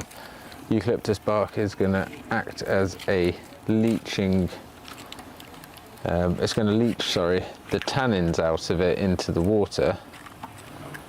And with that water, we're going to be able to tan hides, tan leather hides. So it would be really helpful to be able to colour hides. Normally they're a white when you finish tanning them, so the tanning process leaves the leather white. and this kind of yellowy hue to it from the neats for oil, dependent if you apply that or not. If you wanted that to become a brown, like for a shoe leather, it's tanned. It's always a tanned leather. So bark tanning is one of the ways that you can do that. You can use other things like mugwort, as some other people in chat have said. Tea bags, anything that leaches a tannin is really good for tanning, funnily enough.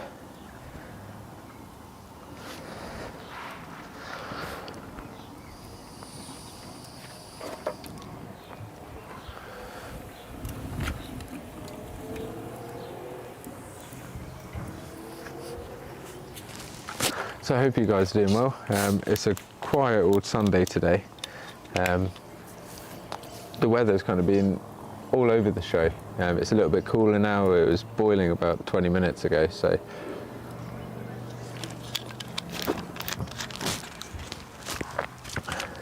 happy to be here though. It's nice to just do a little bit of bushcraft prep in the garden.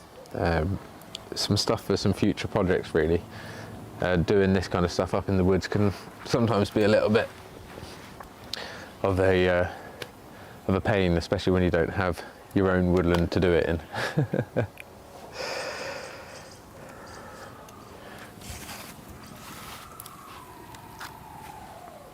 You can hear one of the chickens there burbling away. I apologise about that.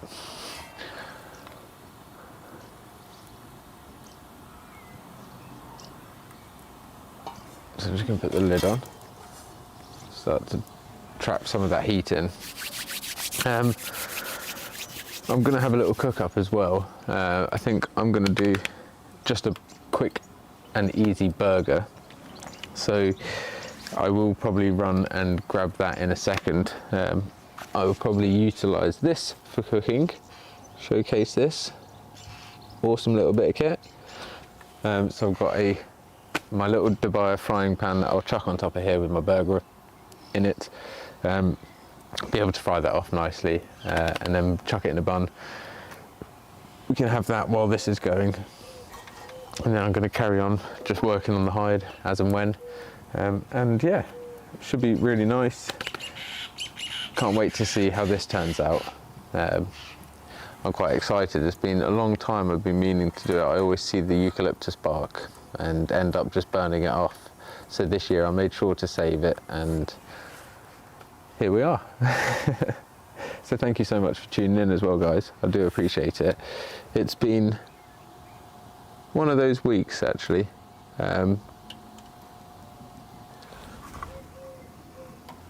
It's definitely been one of those weeks. Hard to say. I've just been like at loads of things. So work's been going really well. Finishing off a little project there, and now we're starting on a new wall. So it's kind of an end of a section, which is nice. But then coming back, trying to get on with a few episodes, trying to plan a few things for streams. So again, if there's anything that you guys do want to see me do on Twitch, any walks or places you want me to visit, any topics to cover, do let me know. It'd be really awesome to get a bit of feedback from you guys. There's also in my About Me page a little suggestions box that you can type in little suggestions for the stream. It's totally free to do so, obviously, but it just helps in case there's anything that you guys wanted me to cover. Like today, a bit of hide tanning. I know there's a lot of people who want me to do some videos on that, so I thought this is a great way for people to look back at videos. Or if they want to look back at my streams, they can watch this, see part of the process and me talking about it. But also some of you guys might find it interesting anyway. So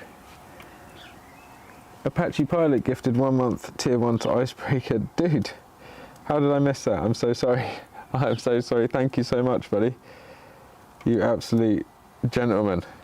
How are you, Icebreaker? Apache Pilot. Really good to see you, buddy. Thank you for tuning in. Yeah, just today we're making up a hide tanning solution. So this is eucalyptus bark, and just starting to get warm now. I'm going to lift it up quickly and put another log on. In fact, I'm going to lean that there.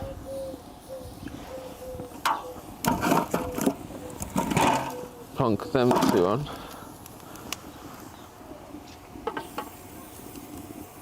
Yeah, sorry Apache Pilot, I had my phone on mute, I didn't realise. Dude, Apache, thank you so much, mate. Coming in with the tier 1 sub. Let's get some emotes in chat, guys. Thank you so much, buddy. Pleasure to have you along.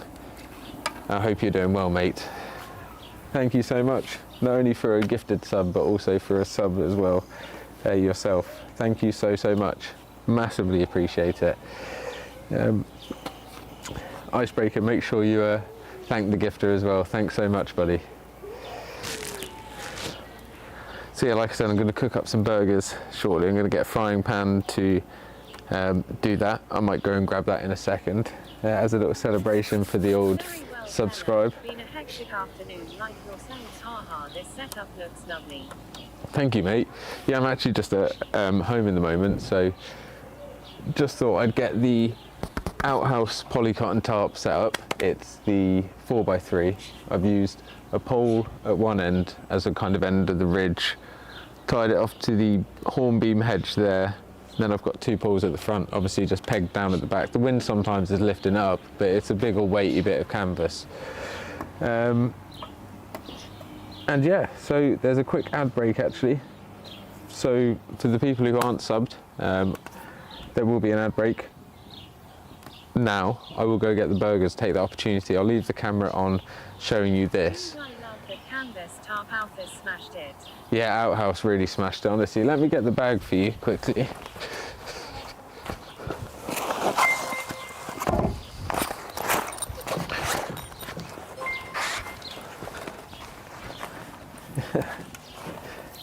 $50 bits, thank you so much.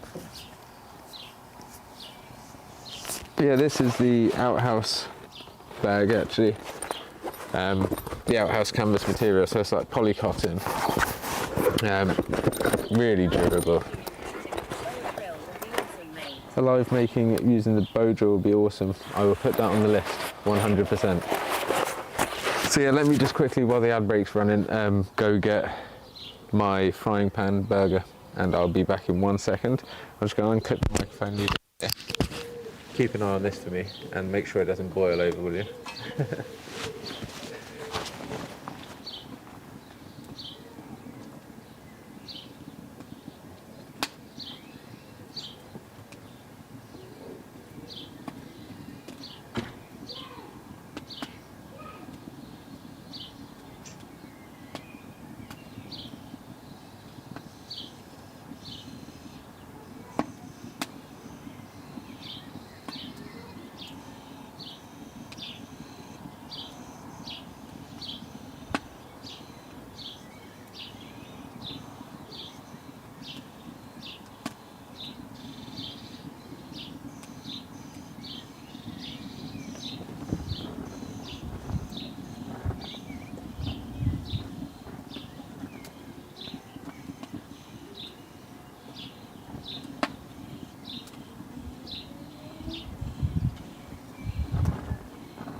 Hello, ladies and gents. Hello, hello, hello.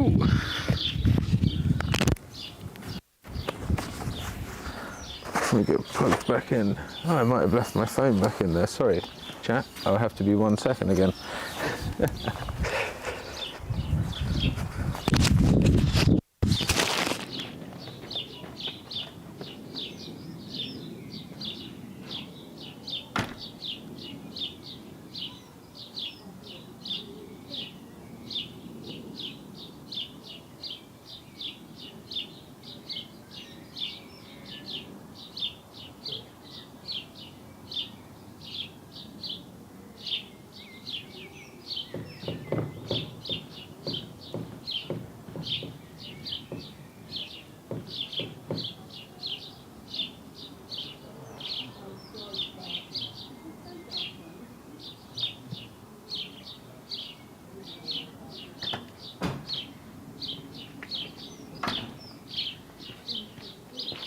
And we're back in action. Apologise, guys.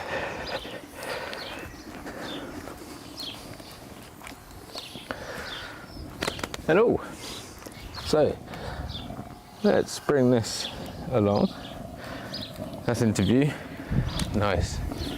See how we're doing on this. Starting to get some oils out of it now.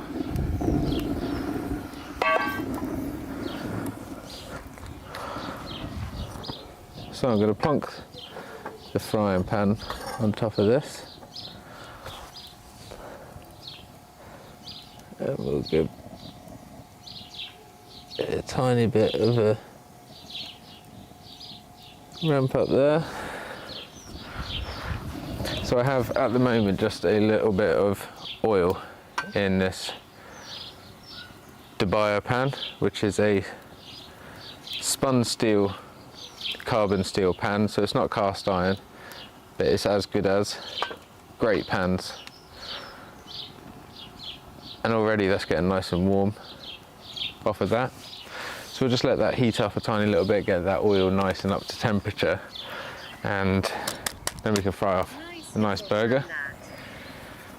Yeah, honestly, they're fantastic, mate. Really, really handy, and just a good size. You can get all sorts of different sizes. They do an Aspire version as well, which is a slightly thinner metal, so it saves on pack weight.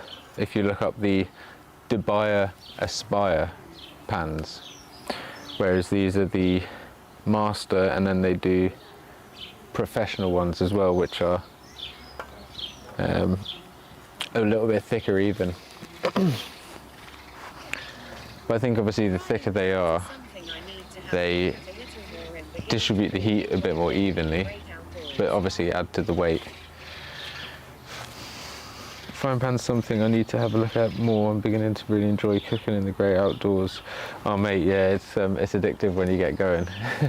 The amount of little treats you can whip up while you're out, it really does change the game. So let's see how warm we're starting to feel in here. We're getting good actually.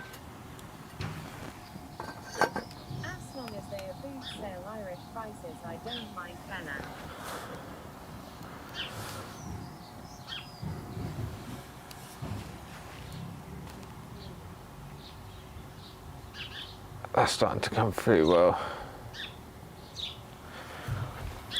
Doesn't take long with this. I'm just fine-tuning it. Normally this would have a glass screen on the front, so it's something I have to invest in.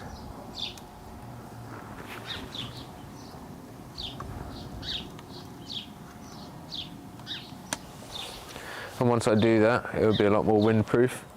I see a lot of people putting mesh on the front, and I think that's one option, or you can do glass, so I'll just try both. But I think for windproof, probably glass is better.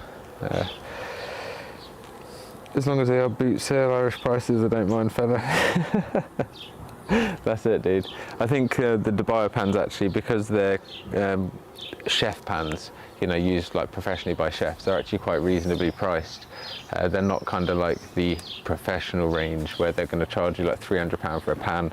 I think if you buy them from a cooking retailer, they might mark them up a bit, but if you go to a wholesaler or a a supplier, they will be probably about £20–30. BGM Fireglass for fire alarms probably fit in there. Send me the measurements, I'll check at work, probably got a spare 1 or 3. You legend, thank you, I will do, buddy. I'll send you the dimensions for that, that'd be awesome. Make it a little bit more windproof. So I'm going to slip this burger in now. I think the oil should be getting up to temp. Pan's definitely getting warm.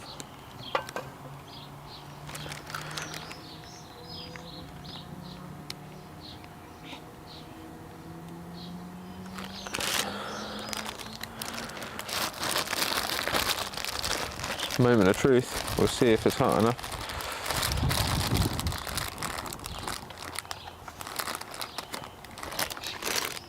A tiniest hint of a sizzle.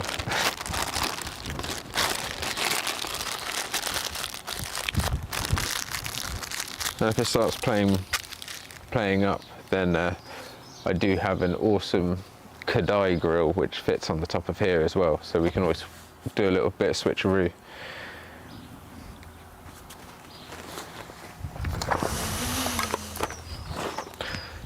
Just gonna grab a jacket because it's a little bit nippy.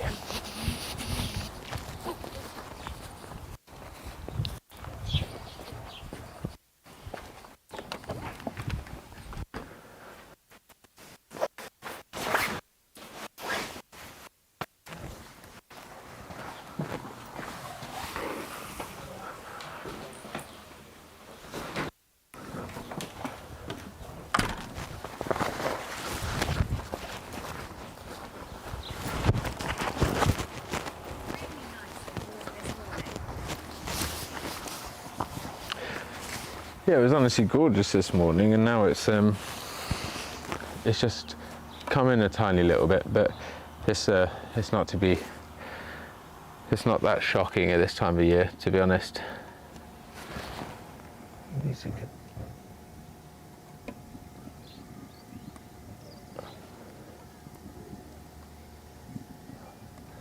I do think I need a screen on the front of that to keep this going warm for cooking, to be honest. It's a good little bit of experimentation.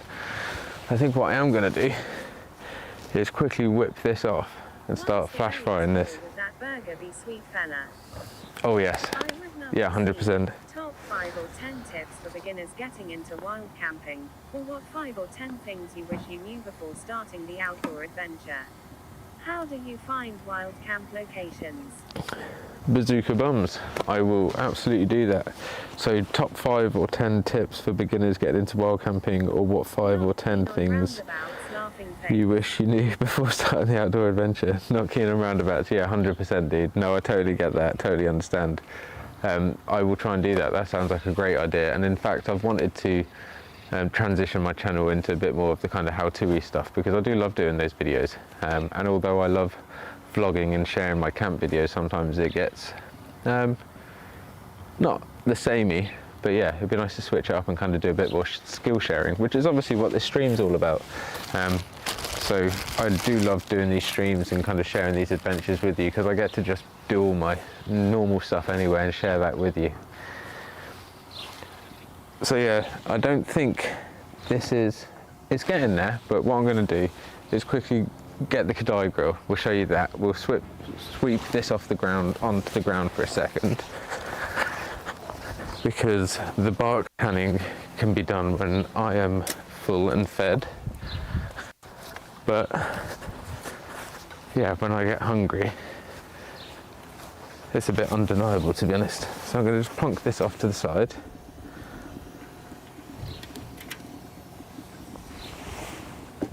Maybe wine block help that little stove.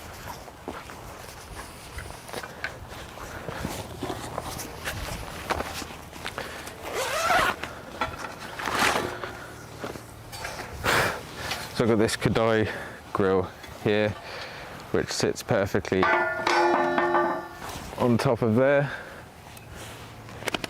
And I think we're in action.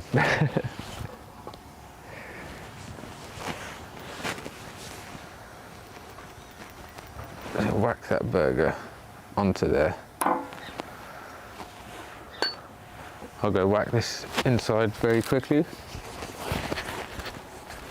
I think that's going to be the best way of doing that, guys.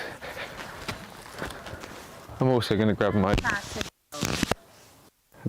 bread bun while I'm there. 1 second.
We have the bread buns.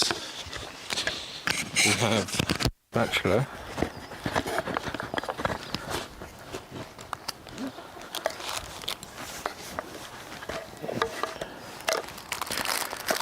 I've got some amazing cheese, which I'm really excited about. 5 counties or 5 shires cheese, sorry. So it's from Derbyshire, Cheshire, Lancashire, Gloucestershire and Leicestershire.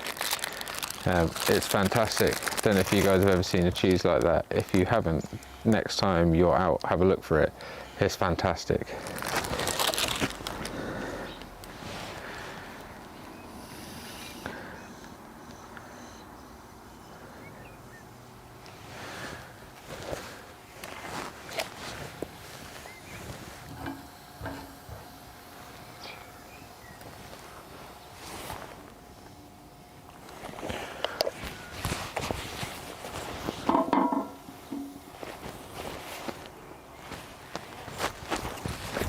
Let me just get my glove.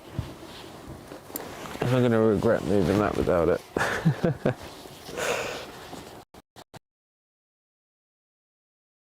Round. The cheese was used on the hot stove winter night, do you remember, on the venison burger? We can flip that to that side.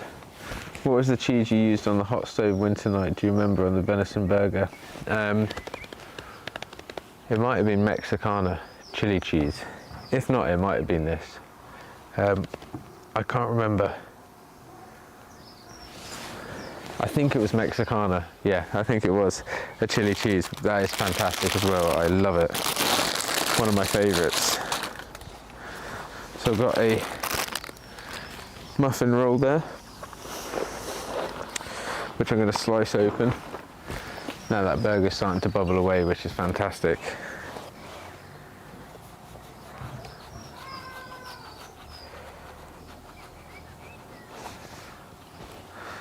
Thank you so much for tuning in today, guys, as well. I know it's a bit of a different stream. I appreciate you all popping along for it though, despite it not being out in the woods or... Let me move this in camera shot for you guys as well. Yeah, despite it not being out in the woods or being the usual kind of stream, it's nice to have you guys along on this fine Sunday. And of course it's bank holiday tomorrow, so have you guys got any plans for the bank holiday? You going travelling anywhere? Are you anywhere at the moment on your little travels? Your setup is lovely. It's yeah, it's really fantastic. I'm actually really enjoying it. I'll move it back a tiny bit so you guys can see.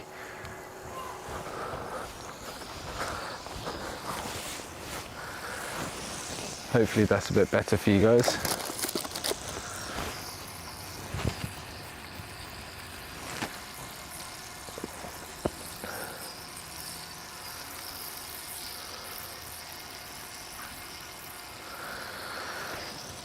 Yeah, thank you, Apache Pilot.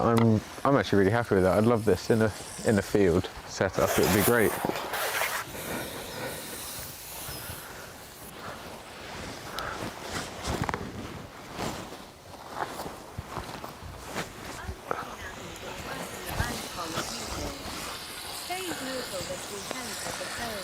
Unfortunately, we're working the bank holiday as usual. Oh, I'm sorry about that.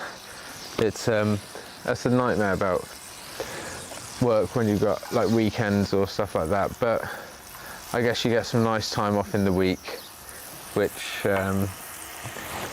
means you get to go out when the woods are nice and quiet at least.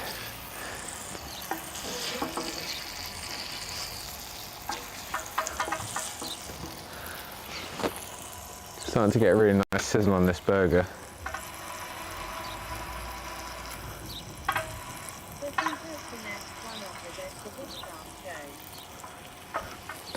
Stayed local this weekend, hit the trails at first, light for a trial run with the kiddos. Nice, dude.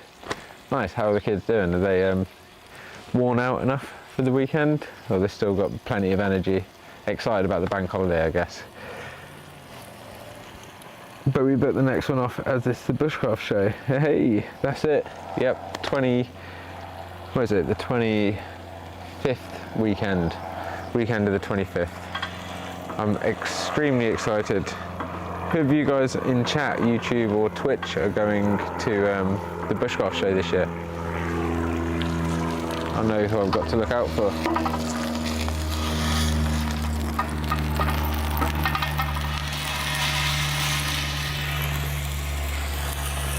That's a good hot spot there.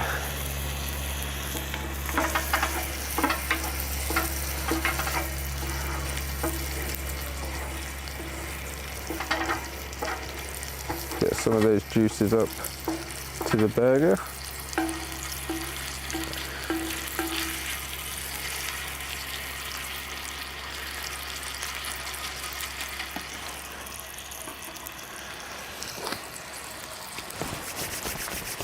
This is starting to make me hungry.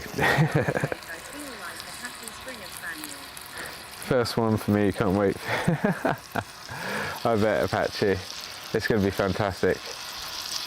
I do think Tom Back Garden Bushcraft is going to be coming this year, I think, but I'm not sure yet, so we'll find out. Hopefully he's able to come. I know it's just been so busy for him with work. And working at school, it's very hard to get the days off that you would like to get off, as you guys can imagine, but I think with this year falling on a bank holiday, it has made it somewhat easier.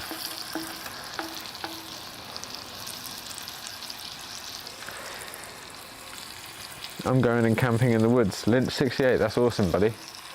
I can't wait to see you there. Everyone, yes, that's a great idea, Dean. Shelley's wild camping, I love that. Maybe I'll put out a little post and we'll do a little Primal Nomad meetup, a little mini community camp at the Bushcraft show.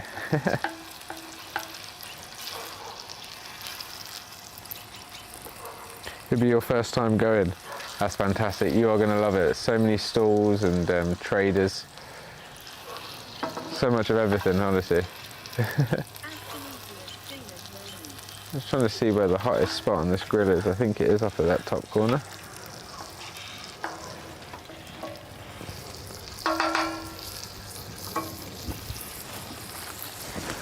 Grab that rubbish before it blows away.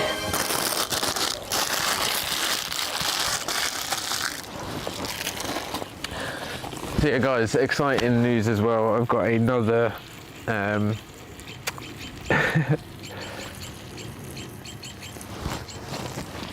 you are, Dean Shelley's wild camping. Hats off to you. Yeah, it would be great to do a little community gathering at the Bushcraft show. So yeah, I will organise that and let you guys know where and when.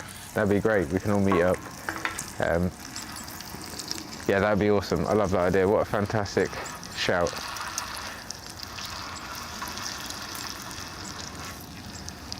Let's give this a little flip. Let's see how we're doing on this side. Oh, look at that. Lovely and golden.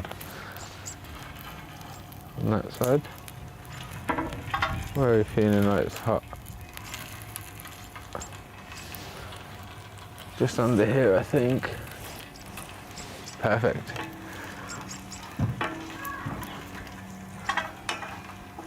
Thanks for redeeming. Hats off, Dean Shelley's Wild Camping. It's nice to give the air, get the air to the head occasionally. It's not often you guys get to see me without a hat on either, so as this stream becomes more popular, it's going to be funny seeing how many people redeem that.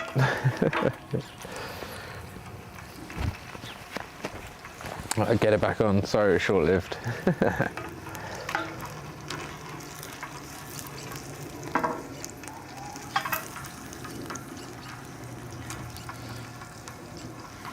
Got a few turtle doves just in the front of the garden.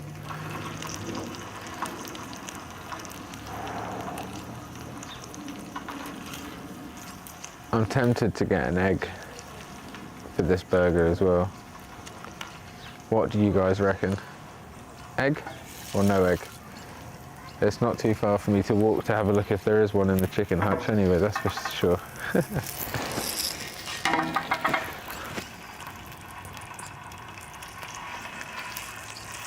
I could get a fresh egg for this burger, that might be really, really nice.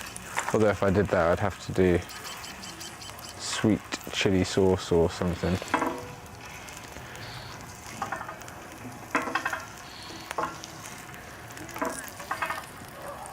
Yeah, add an egg. I'll do an egg. Go on then.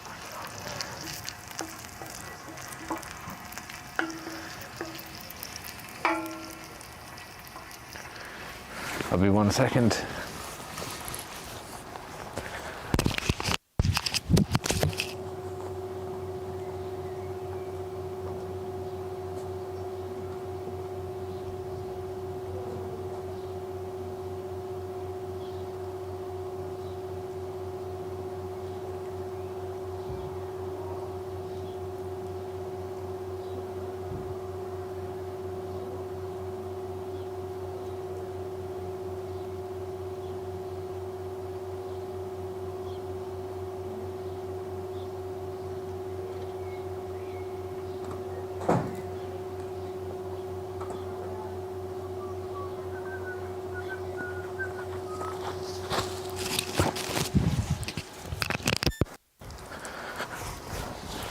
Right, well I have an egg.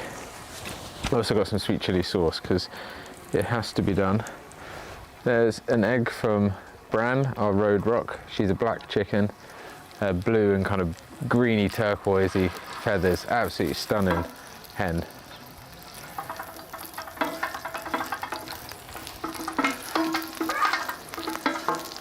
Let's start move a little bit of this oil into the middle then. If we're going to get this egg frying, let's give this burger another flip. And I think while that egg fries, you get that cheese starting to melt on top of that burger. The Three Shires cheese, you've got a really crumbly one there as well. Woohoo! I love it. I'm already excited. The chickens can probably smell the cheese.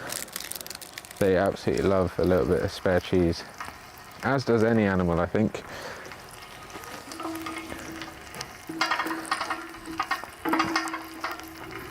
Let's get this egg going. I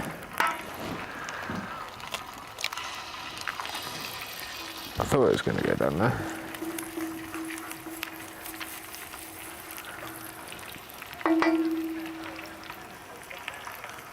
Now I'll go chuck this in the compost. So 1 second. Hello, ladies. Is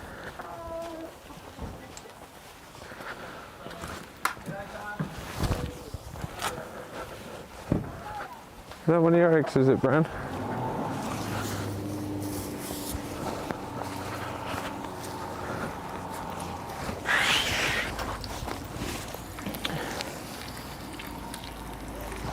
Got to start prep for work, fella. Hope the first bite of that burger is hella juicy. Catch you later, chat. Have a lovely long weekend. Thank you so much, Apache Pilot. Really appreciate you popping in. yeah, have a great shift at work, my man, and I will catch up with you soon, no doubt. Really appreciate the gifted sub and the sub as well. You're an absolute legend. Didn't have to do that, but yeah, massively appreciated, and thank you so much for the support with the stream, mate.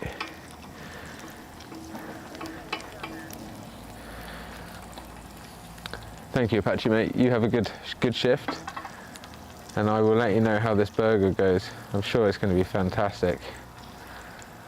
I've got one of our Road Rock hen's eggs here frying away, and a burger with some 5 Shires cheese. Yeah, it's a nice little concoction. Feel a little bit spoiled, to be honest, when I have this cheese. Always makes good cheese for nachos as well.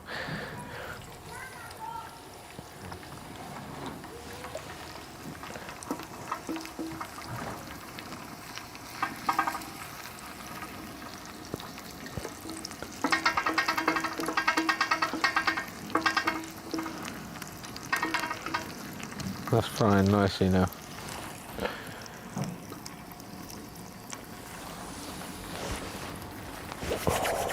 So what have you guys got for food today?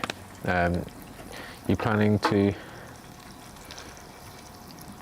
have anything else for lunch, or are you just holding off for dinner? Or have you not had any lunch, or have you had both and you're going to have more?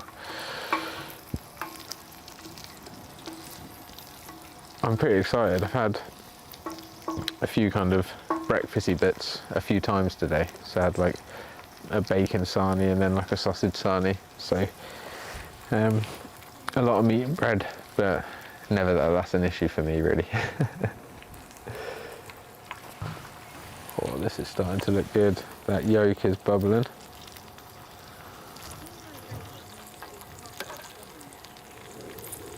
Dehydrated minced beef hot pot for you. Ooh, minced beef hot pot. That sounds pretty good, buddy.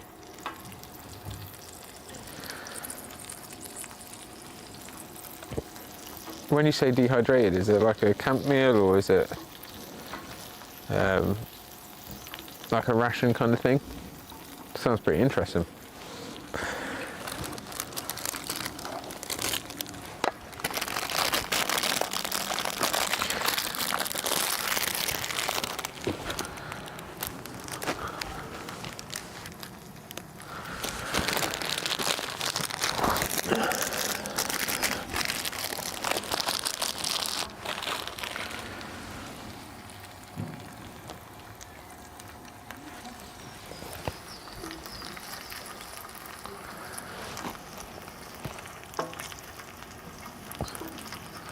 So we've got the burger here just sizzling off now. I'll probably get my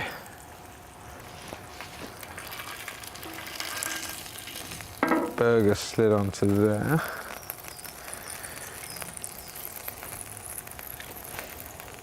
And that cheese is just starting to melt. Ooh, soft.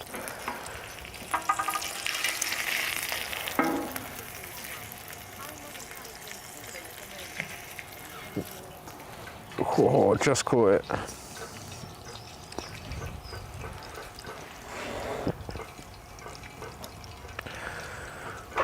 Just caught the yolk there. Whew, what a save. Clip it.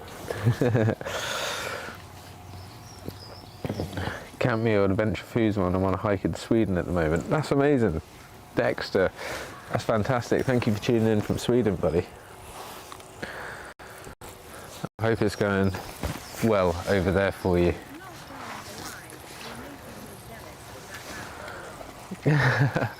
I'm sorry, mate. Well, rest assured, I'm sure as soon as you finish your hike, you'll be able to find yourself a fantastic burger bar and get yourself sorted. So before I chow into this, I'm just going to move the grill off and quickly whack the tannin solution back on.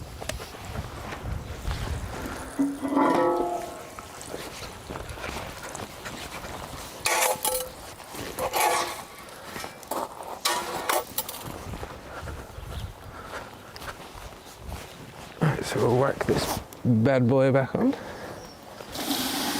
Oh, and put out some of the fire with it. That's fine. I didn't put it all out, so that's a benefit.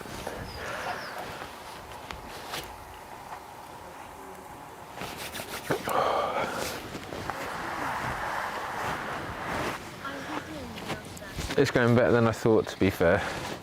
I'll be doing just that too. Good man. Good man. I'm glad. Whereabouts are you hiking at the moment in Sweden?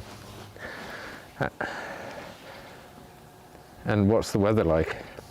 I'm going to have a bit of sweet chilli in this as well.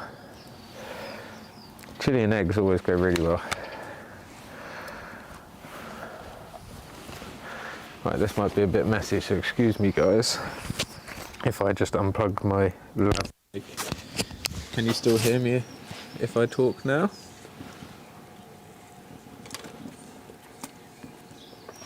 Oh good God. That's amazing.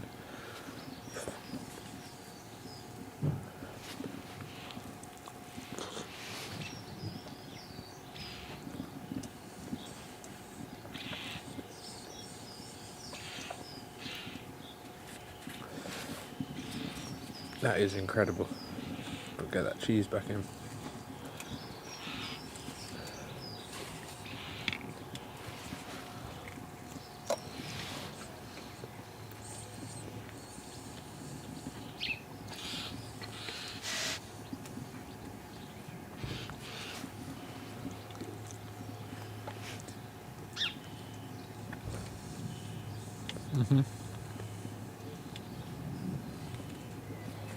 That is fantastic.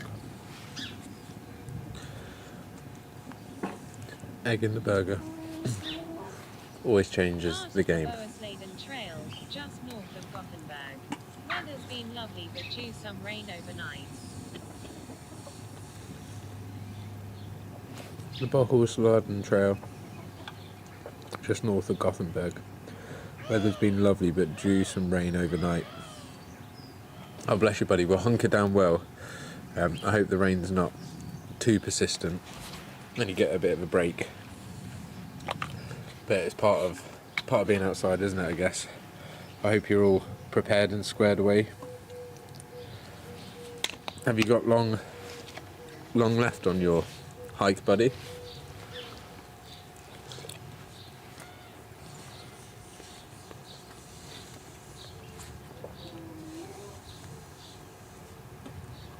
This is a really tasty burger. Really loving it. Thank you guys for bearing with me.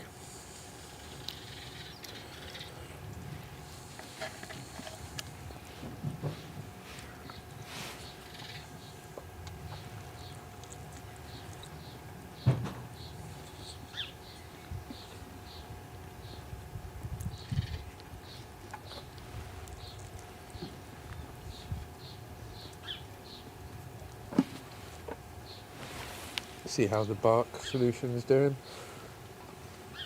Really starting to get some oils coming off of that now.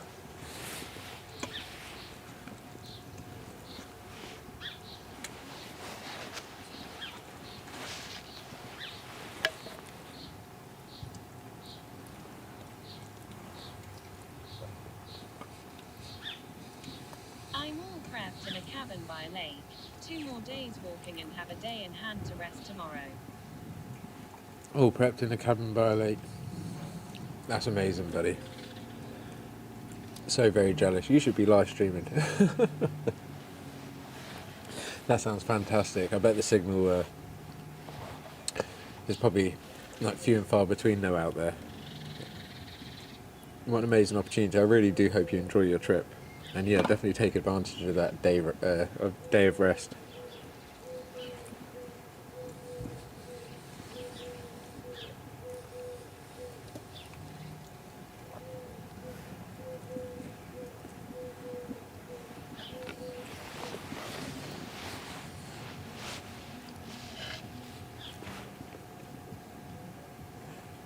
What a fantastic bite to eat.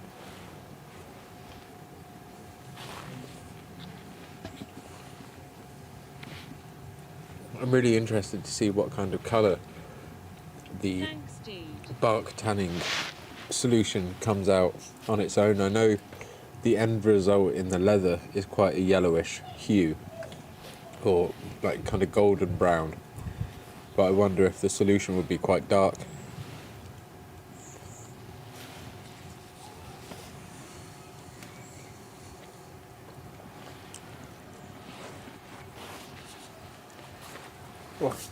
Oh, it's lovely.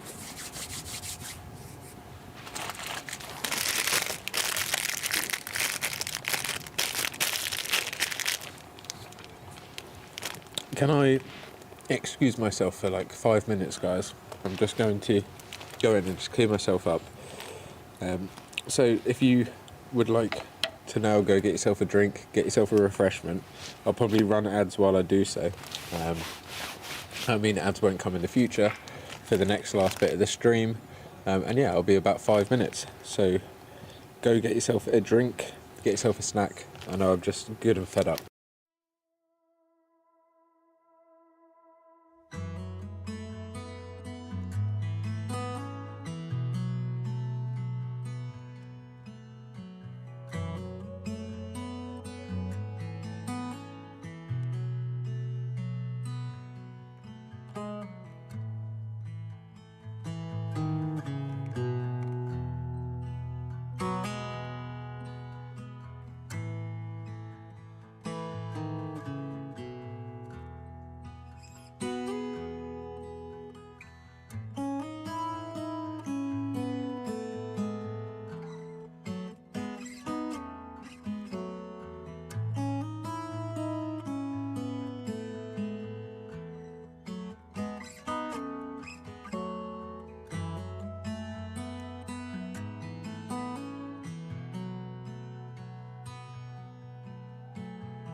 Hello, hello, hello. Thank you for your patience there, guys.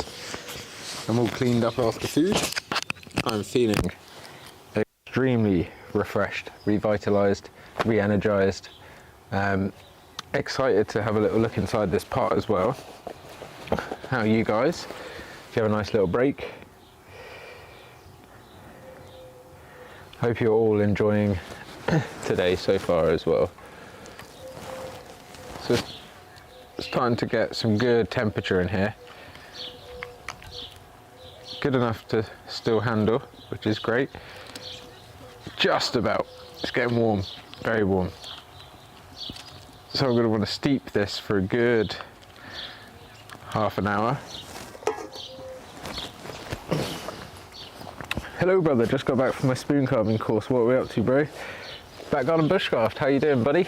Let's get a shout out to Back Garden Bushcraft.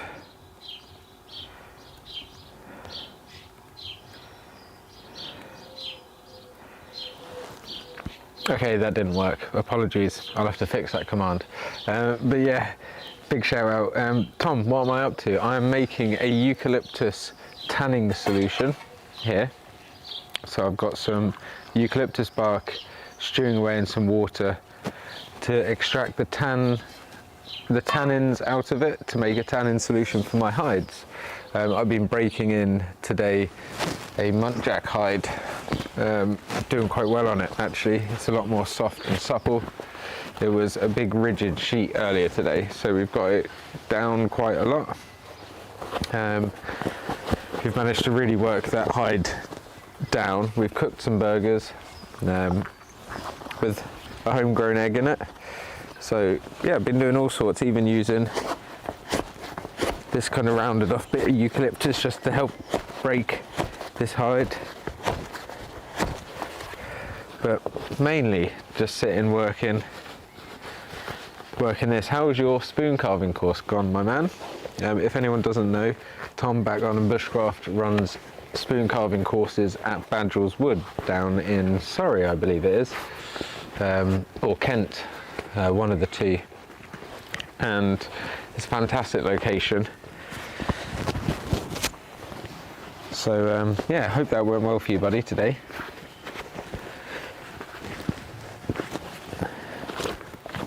Yeah, this hide is getting lovely and soft and supple now. Really, really happy with how that's going. And obviously the more we work that, the more pliable it keeps becoming. Back again, needed some food. Jason Cole, welcome back, brother. Yeah, I just had some food as well. I had a burger with some egg and cheese. It was great. It was really good, thanks mate. Great to go out and share the love for woodcraft. 100%. I hope it was good and busy for you as well, matey. Did you have some nice bits made by the students in the end?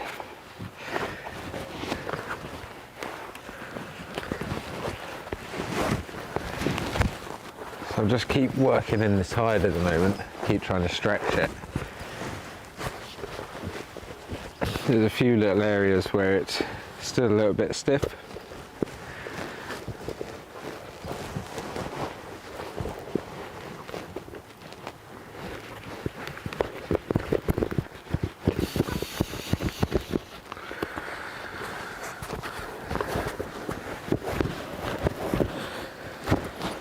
It's getting there though, it really is getting there.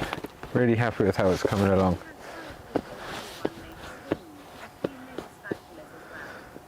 Had a few people, if I've made a spoon, a few made spatulas as well. We'll send you a picture. Oh, perfect. Yeah, definitely do. I'll show that on stream. I know I meant to do that last time. So you can see there's a little bit here where I've got a bit of hair slip. And I'm going to turn it around to see if there's any reason for that. Nothing on the back side, so it might have just been where the collateral from my shot was. It might have taken that hair off, to be honest. But the rest of it is really, really good. Not much hair slip at all. Mainly just a bit, again, around the shot entrance and exit wounds.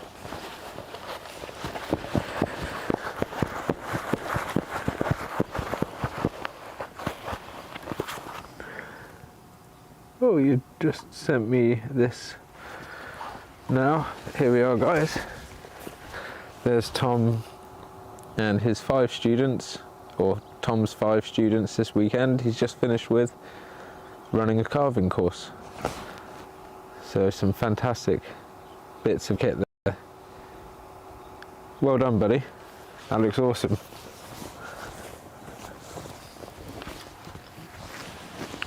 That's really cool, Tom. Massive congratulations to you running that course. I know you're very passionate about your carving. Are you still selling some of your carvings on Etsy? If so, feel free to put a link down in the chat. You're a VIP, so you're able to put a link in the chat for your Etsy.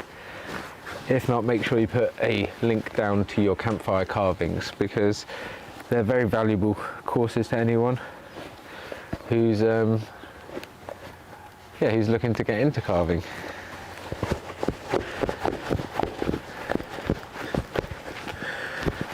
So really trying to break this hide in at the moment. It's going very well. It's come on so far. The fact I can scrunch this down into a little pocket is amazing. It was huge and flat and stiff earlier. So being rough with it definitely pays off. Yeah, definitely do when you do, Tom. So we've got this tannin solution starting to seep now.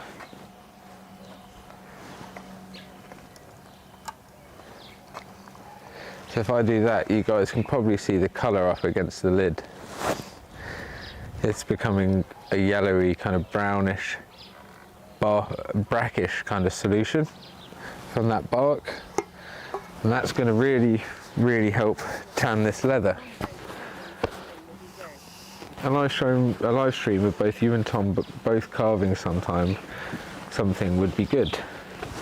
Tom, there we are. The request has been made. Well, hopefully we can make that happen sometime soon. I'd love that. Hide looks amazing. Love that you're making your own hide tannin solution. Thank you, mate. Yeah, it's something I've been meaning to do for ages. Literally forever. I hand pickled these. So basically tanned the leather without tanning it, without pigmenting it. So this is going to impart a lovely golden brown colour to it.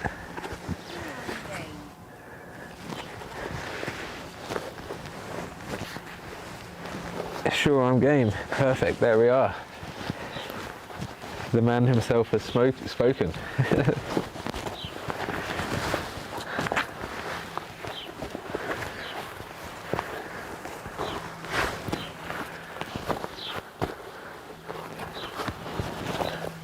Let me just double check this. So I just realised it disconnected. The quality must have been awful. That should be a lot better for you now.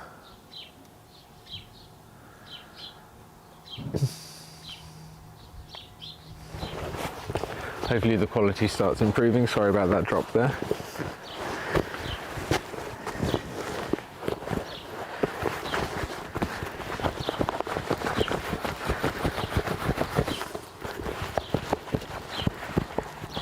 Really coming back to full softness now. Getting really good and pliable. Those fibres are starting to spread and stretch, which is good.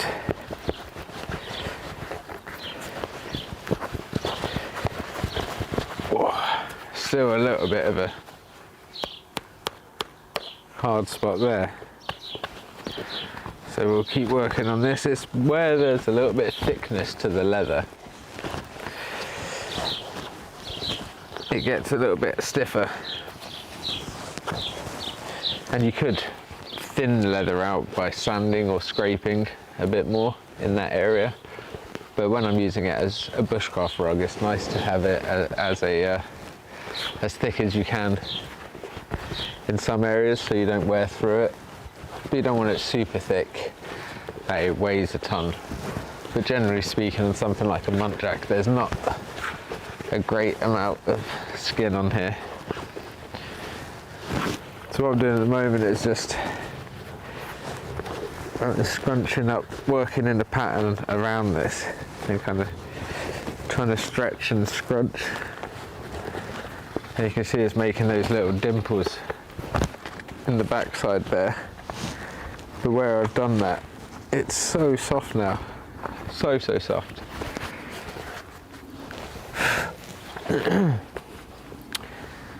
Again, I could use something like this to stretch over.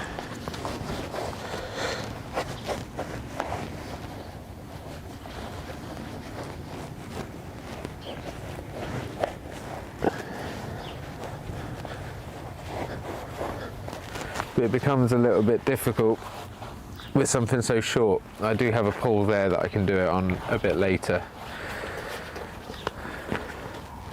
But let's keep double checking this solution because I don't want it to start boiling over.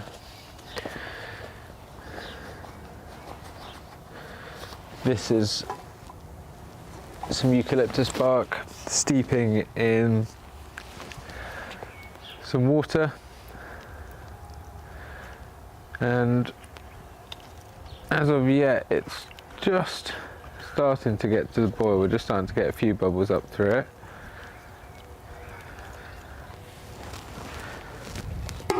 But we want it to kind of steep like a tea for a while, so I'm going to leave that probably most of the evening to boil away and bubble. It's not something that happens instantly, but it's a really cool little process. So what I will do is, once that has boiled down and reduced to a liquid, I'll update my Instagram and probably my Twitch story with a photograph of the bottled tanning solution. It'll probably be extremely dark, probably not transparent at all. It'll probably look like a bottle of Coca-Cola, but that's really what you're aiming for. And it's a case of making sure that you've leached as much of the colour, the pigmentation that's in the bark, out. And of course you could do mixtures, you could do a concoction. You could grab mugwort right now and put that in there. You could put nettles in there.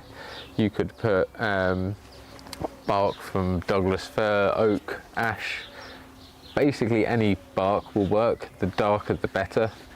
They all contain tannins, so it's great to experiment with. And if any of you guys have got any kind of recommendations for me to try as well, that would be awesome.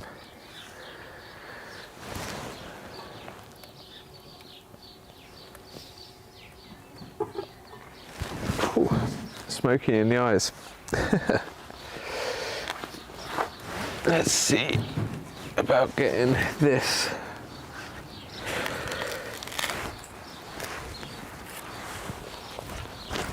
Let's use this as a makeshift hammer.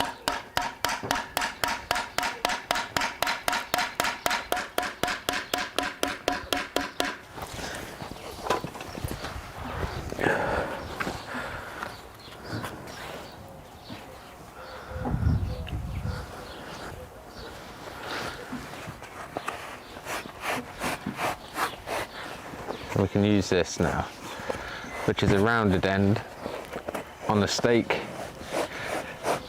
to pull this hide backwards and forwards over. And that rounded end just helps to stretch the fibres on that leather, that hide.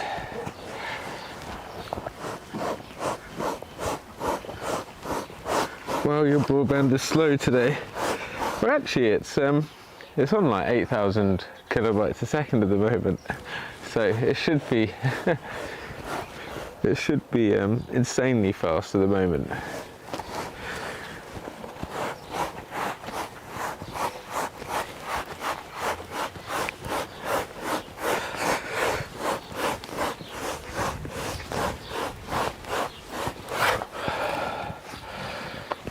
So you can see that's not damaging that hide on the back. If anything, it's just making it super soft. It warms up quite a lot, and it's definitely more like a chamois there than anywhere else on the hide.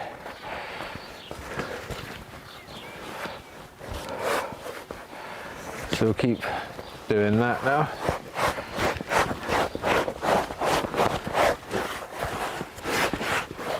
it's a case of trying to keep it centralized on this. It's quite hard with a smaller stave. If you had like a shave horse, you could do it on the back of that, break it on the back of a shave horse, that would be quite handy. Or in the woods, a fallen stump, a fallen tree or dead standing, you could cut it down to a suitable height, or a coppice timber, and use that once rounding it off.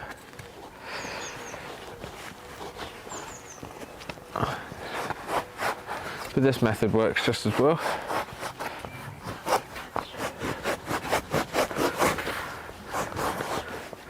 Streaming absolutely perfectly here. I'm glad. It can sometimes be a bit hit and miss on people's connections as well.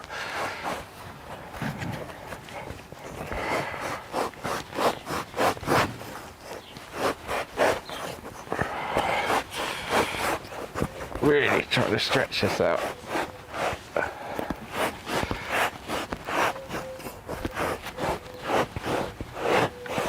You can see how much pressure you can put into this.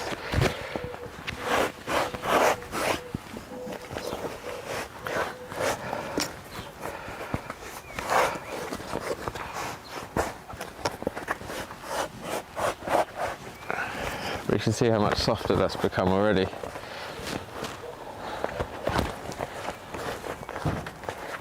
It's getting more and more like fabric every time. So you can see the hair stays in fairly good condition. You'll always get a tiny little bit of a shed because you're being quite brutal. We're basically about there. There's a few areas here where it's still a little stiff.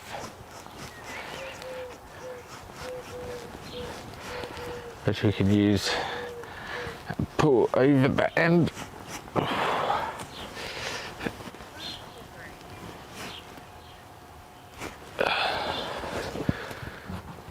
Vast difference, absolutely, yeah, it's huge. It was like a drum skin earlier. It was solid. This is so pliable now. Really broke the hide in. And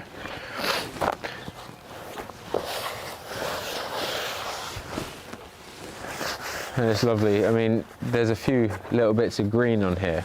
I'll demonstrate what you can do with that. So if you hold on 1 second, if you were worried about that, which I'm not too worried about.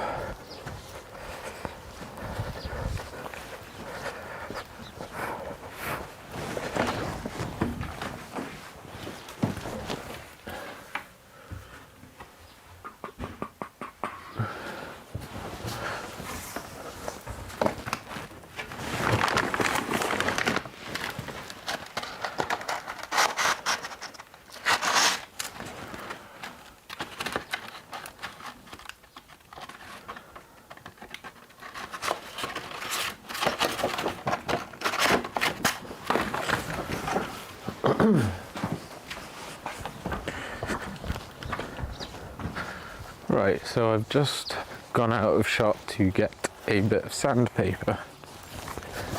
Just a bit of standard sandpaper. This is 40 grit, so you can go quite coarse, you can go quite fine. Coarse to start with again, as you do with anything.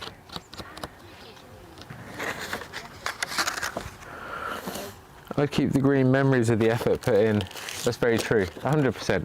I won't take off much, I'll just demonstrate to you guys on a little corner what you can do, how aggressive you can be. Be a really nice sentiment, bazooka bums. So let's say I wanted to get rid of a tiny bit of, let's just go somewhere here, this bit of green. It's literally as simple as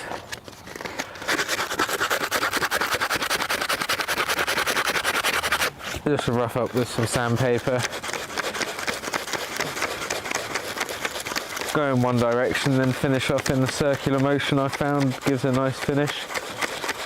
And it kind of takes off a lot of that coloration leaves the hide with that nice furry effect. And in fact, if you want to bring up a bit more of a suede feel rather than a smooth finish, which some people like, some people don't, you can go over and just start to rough up the hide. And if you want to go further than that and then take it off of being a suede, you go a bit harder and take those nodules off, you see? And I'm down to clean hide there.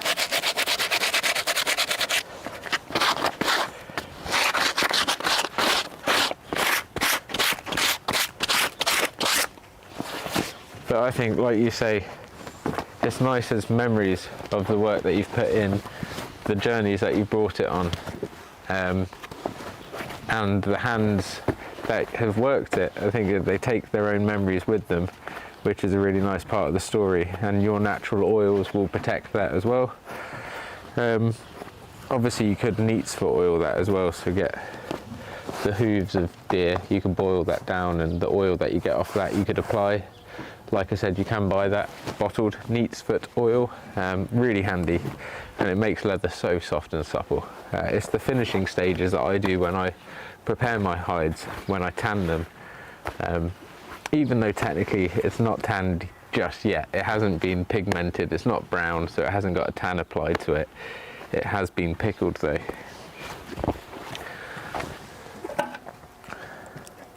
So you can see we're getting some nice colour in that, and the smell is amazing, fantastic off of that, like a eucalyptus tea. So yeah, any of you guys who have just tuned in as well, I have been using this small stove, which is a Beatrice #1 cast iron stove. It's from the 1800s. It's fantastic paraffin lamp stove. I'll light it up quickly for any of you guys who have just tuned in, so you can see what it's all about.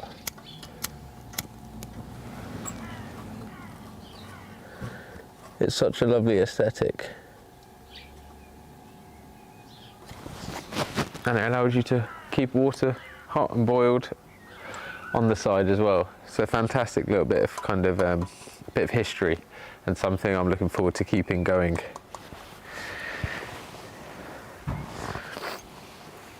But that is probably about it for today. I'm going to leave it at that. I don't want to overcook the egg, as they say.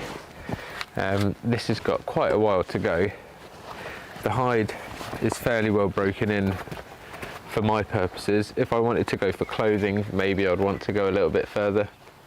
But as I use this now, that's going to become so much more usable. And it's just going to keep getting softer. It's just going to keep getting worked.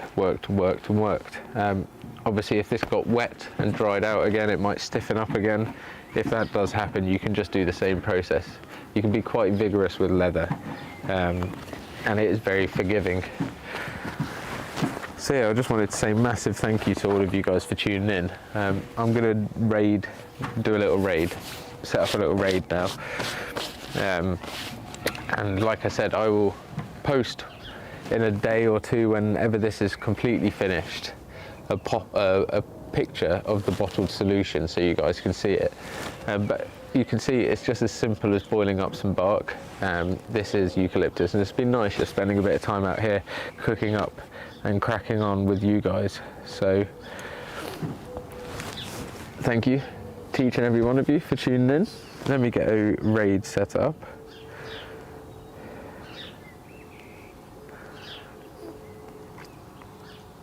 A true treasure, unless carrying into the woods needs someone to carry, shout. A true treasure, unless carrying into the woods needs someone to carry, shout. I will indeed, Bazooka Bums, thank you so much. So let me set up the old Radinio.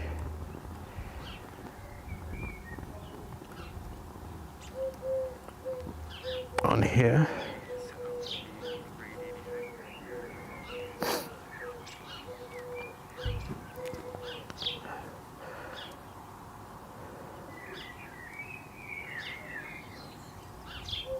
So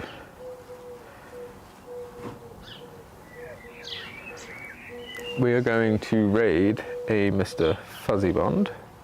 He's one of my favourite kind of streamers. Cheers, Ian. Thanks for the stream. He's one of my favourite streamers on the platform. He plays a game called Sea of Thieves, which is an awesome sandbox kind of survival game where you're on a ship and you have your crew, and it's based in the Caribbean. It's pretty good fun. So yeah, go check him out, Fuzzy Bond. The raid message is, I don't know, just whatever you like. Stay primal. So yeah, guys, definitely when you're over there, if you're a subscriber, you can use your emotes over in Fuzzy's chat. Drop them a little bit of spam. And yeah, the raid's going to head off. So thank you guys, Bazooka Bums, Dean Shelley's Wild Camping, Paul Liddell, all of you guys, Jason Cole, Back Garden Bushcraft. Thank you so much, and I'll speak to you on the next one. I'll put out the schedule on my Instagram story. So yeah, keep an eye out.